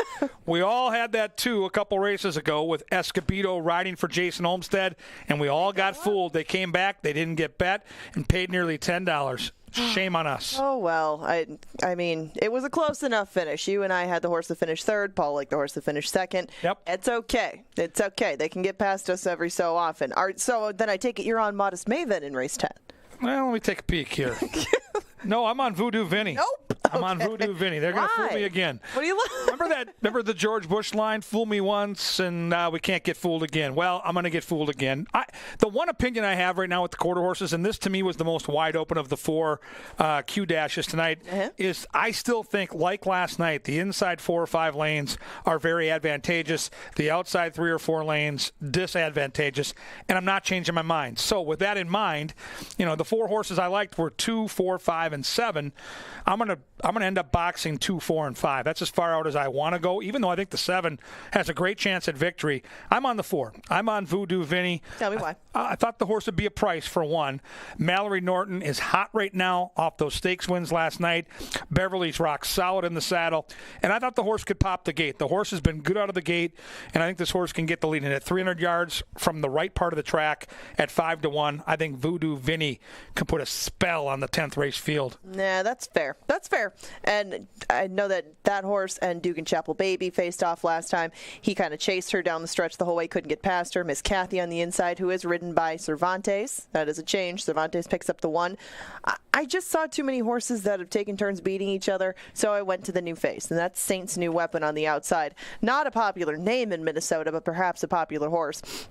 He was 7-1 when they opened up the betting, and now he's been bet down to 7-2. I don't think the 7 hole is too far out. I'm hoping maybe he can scoot down a little bit. I'm not a huge fan of the draw either. I'll give you that. But this one comes out of Trial Company down to Prairie Meadows. Prior to that, had actually made the final for the Oklahoma Derby earlier this year. Last year was competing in stakes at Prairie Meadows. I was being bet in those two. I mean, he was the favorite in a $182,000 stake down at Prairie Meadows.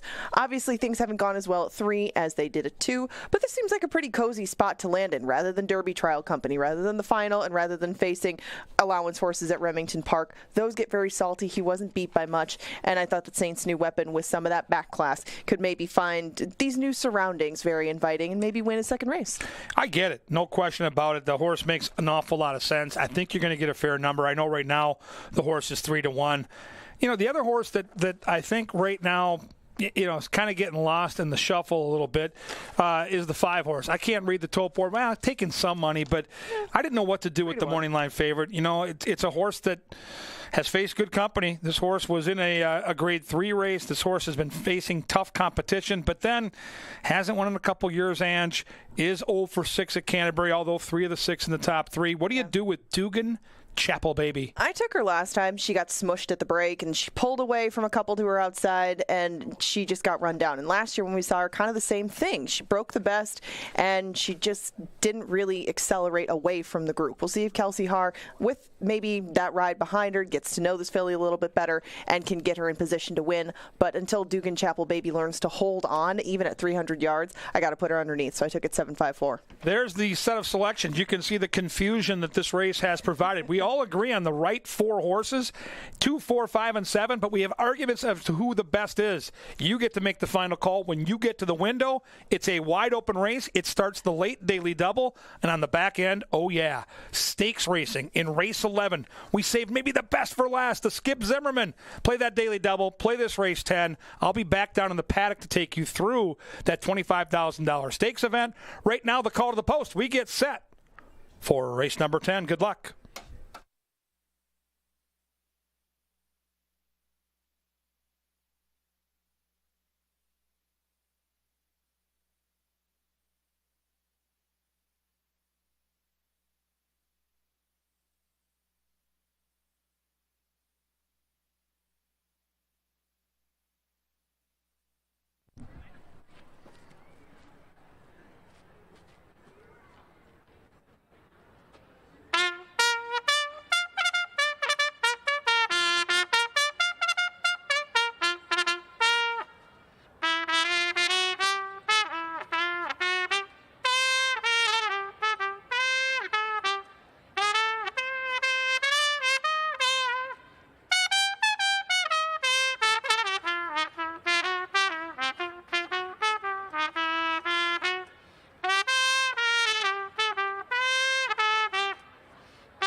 I got?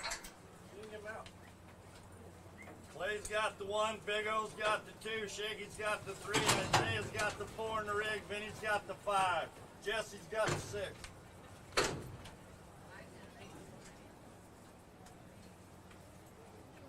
We're tied.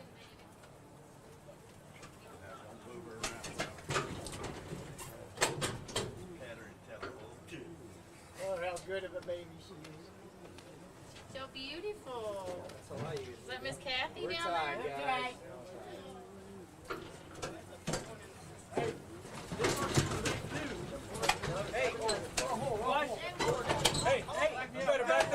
It is now post time. No. I'm like, what the fuck? I'm like, damn, they switch numbers? They switch spots? I guess so, huh? Tied? You're tied. I just went after a fucking 5. You're good. Fuck that fucking.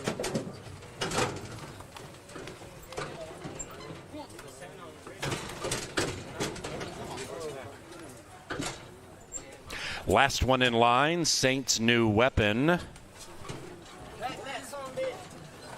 The even money favorite, Saints' new weapon, follows Bearable. A handful to get into the spot, but he responds. And Saints' new weapon, last in line. Here they come.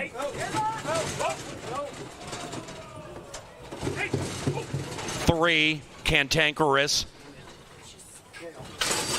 And there you go. Great beginning for Modest Maven. Likewise for Voodoo Vinny. And outside of that, Dugan Chapel Baby. 2, 5, and 4 to the line together. Modest Maven with that 5. It's super tight.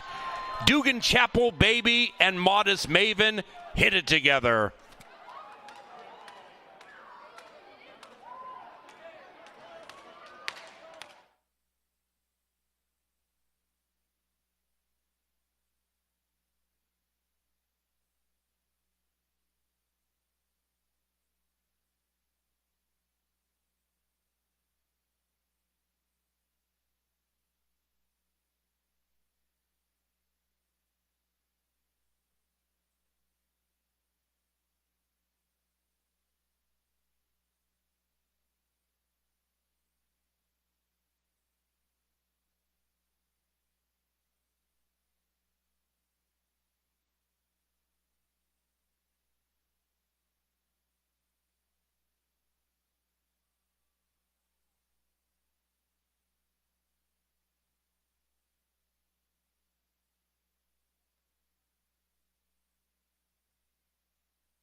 And the 10th race is official, 5-2-4-7. The 11th race is our final live race. It's also the Skip Zimmerman Memorial. They go for 28 large, about 22 minutes from now.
Into the winner's circle is Dugan Chapel Baby and Kelsey Har.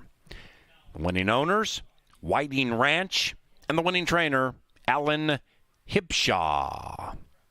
15.53, the final time.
Great beginning for Modest Maven, likewise for Voodoo Vinny, and outside of that, Dugan Chapel Baby. 2, 5, and 4 to the line together. Modest Maven with that 5, it's super tight.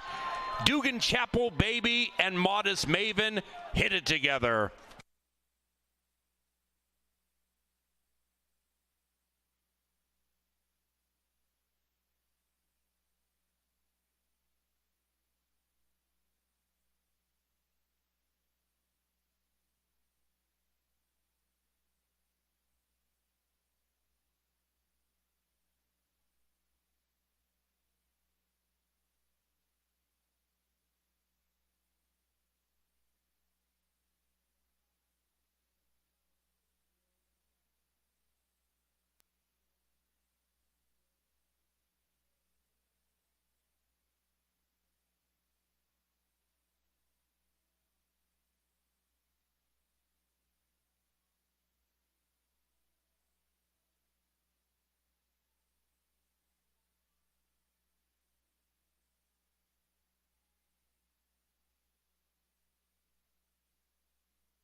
Yo, what's going on? It's the Chaser, also your announcer, Paul Allen, here to help you if you've gotten yourself stuck tonight through the first 10. In race number 11, the Skip Zimmerman, it's a little perplexing here, yet it also is a little emotional because it plays into what you're seeing now. What do the Sedin twins, along with Peyton and Eli Manning and Phil and Joe Necro, have in common? They are high-end brothers winning at a very high level, just like these guys, Jess Rocketman and Dickie Bob. They're full brothers. In fact, the sire is Apolitical Jess, and the dam is Paint or More. So these brothers are going to be doing battle here with some brotherly love, and we need some cards to determine which one I like. So Miss Angela is going to be kind enough to mix these bad boys up, and I'm going to go ahead and take Dickie Bob, number 4. Dickie Bob's the older of the two, so big brother, little brother. Let's see how it works out. Dickie Bob, Kevin Gorg generously priced at 3-1 in the Skip Zimmerman. What do you think of this brotherly battle coming up in race 11? Well, I think they're the right two horses. I don't know if you've got the right order, Mr. Paul Allen, but I love the bit. And who doesn't love Dickie Bob? One of our favorite horses out here, just comes to play every single time. And his brother got the best of him the last time they met here at Canterbury, but he had the rougher of the two trips. I talked to our resident quarter horse expert, Mr. Jeff Madej, and he pointed that out by looking at the replay. Dickie Bob was compromised in that race. So I think these odds come a little closer together for these full brothers. But what a cool story it is. It's a six-pack where there are two full brothers that are likely going to be favored, and they're going for a 25 large. Fun race to handicap. We're going to start on the inside with FDD Texas T. We just saw Kelsey Haar get all the money last race. We'll see if she can go back-to-back. Second time off the layoff. 4 starts at Canterbury for this one horse. 3 for 4 in the top 3 spots. Number 2 right now, the longest shot on the board. It's Fosse. Cervantes gets the call here. This horse has mixed results at Canterbury. You can look at it 2 different ways. If the glass is half empty, the horse has had 6 tries and only 1 win. If the glass is half full, the horse has had 6 tries at Canterbury, 5 for 6 in the exacta. So if you're a positive person, then you take that to the bank and you bet that horse at those long shot odds. I think that the younger brother gets the best of the older brother. That's Jess Rocketman. It's Escobedo, it's Olmsted, and boy, Jess Rocketman, I get it last time out that Dickie Bob had a tougher trip, but this horse opened up late, and I just see some upside here for a younger horse that just loves this racetrack. 8 starts at Canterbury, 6 wins, 2 seconds, and boy, does the 3-horse look the picture down here in the walking ring, almost posing on cue for us right now. Looking good is Jess Rocketman. Now here comes Dickie Bob. Here comes that game old gelding.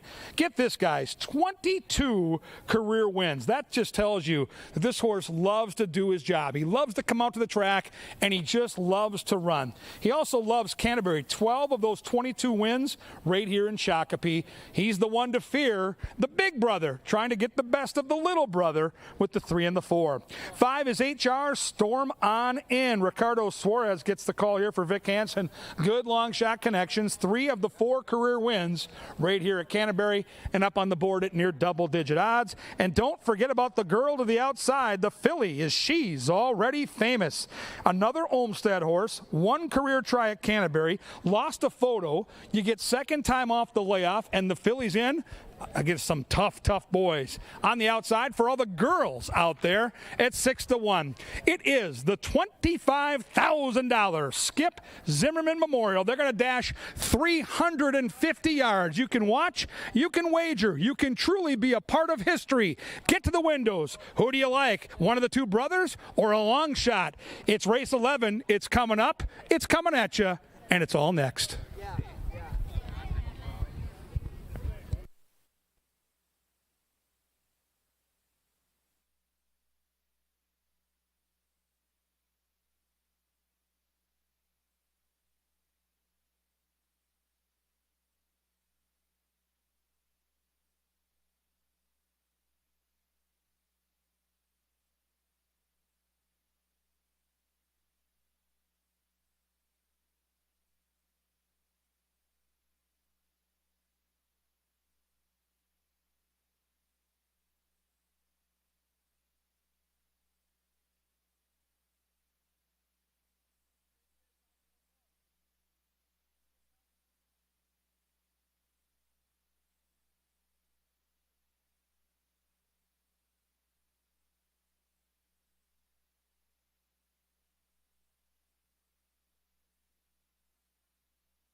Sir Leonard Diker. Thank you. Great job as usual. Thank you.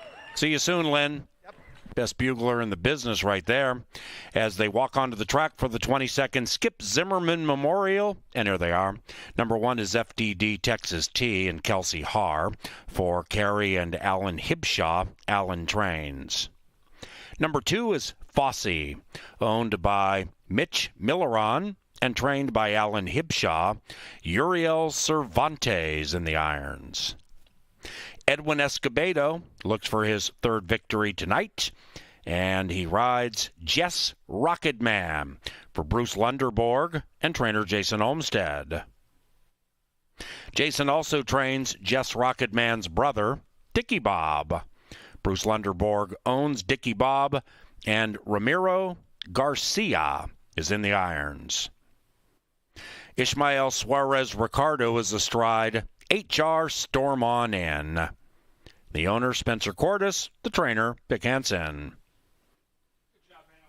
Jason Olmstead trains number 6. She's Already Famous. For Grant Farms, the rider, Armando Alvarez.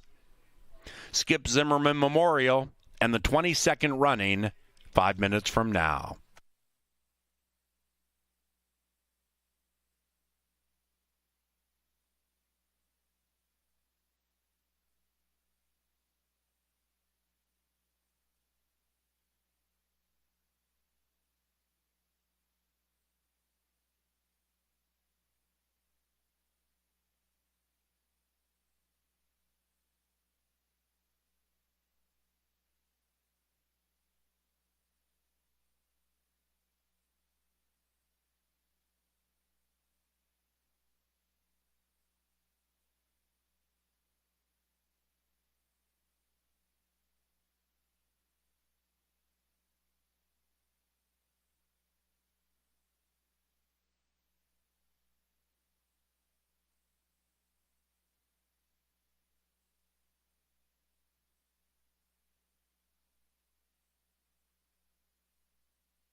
horse goes in, let him flip around, and then when the last horse goes in, you point it up. No.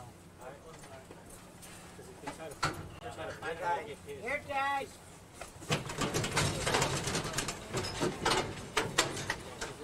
And they've reached the gate. It is now post time for the 22nd Skip Zimmerman Memorial. We have one left to load. That is HR Storm on in. About set to go 350. And they're racing in the Skip Zimmerman Memorial. Jess Rocket Man made a left turn out of the gate but broke sharply, and his brother Dickie Bob is also firing in the center of the track. Then it's HR Storm on in.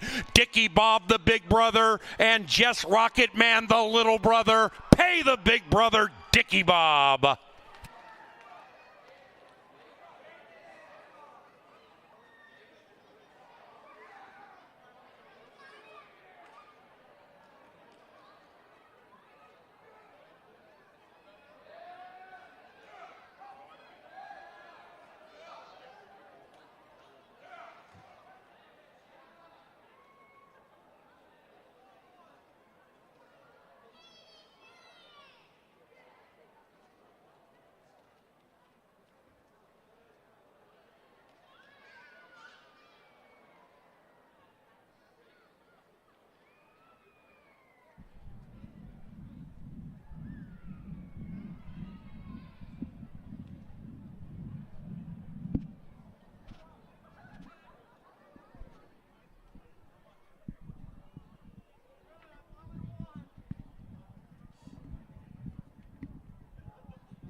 Number 4, Dickie Bob, ran first. 4.365.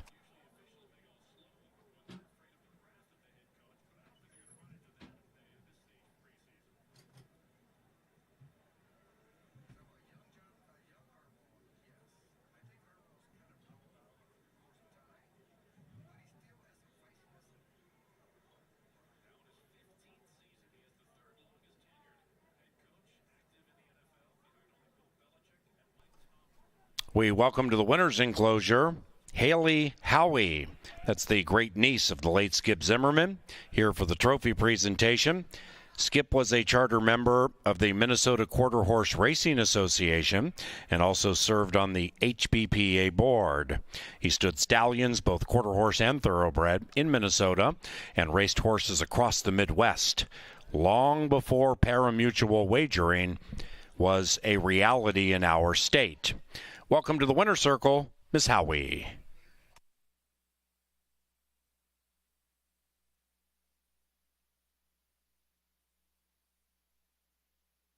It's official.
Into the winner's enclosure, the Skip Zimmerman champions, Dicky Bob and Ramiro Garcia.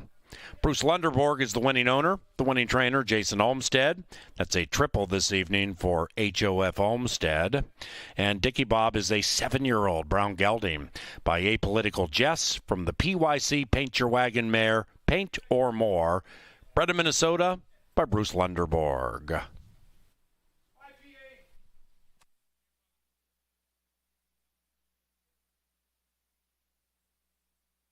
Final pick 4 paid $99.25. Racing resumes to Saturday at 5 o'clock, Beer Fest Day at Canterbury. CanterburyPark.com for more information and to save money on admission. Otherwise, if you're leaving the racetrack, please drive safely.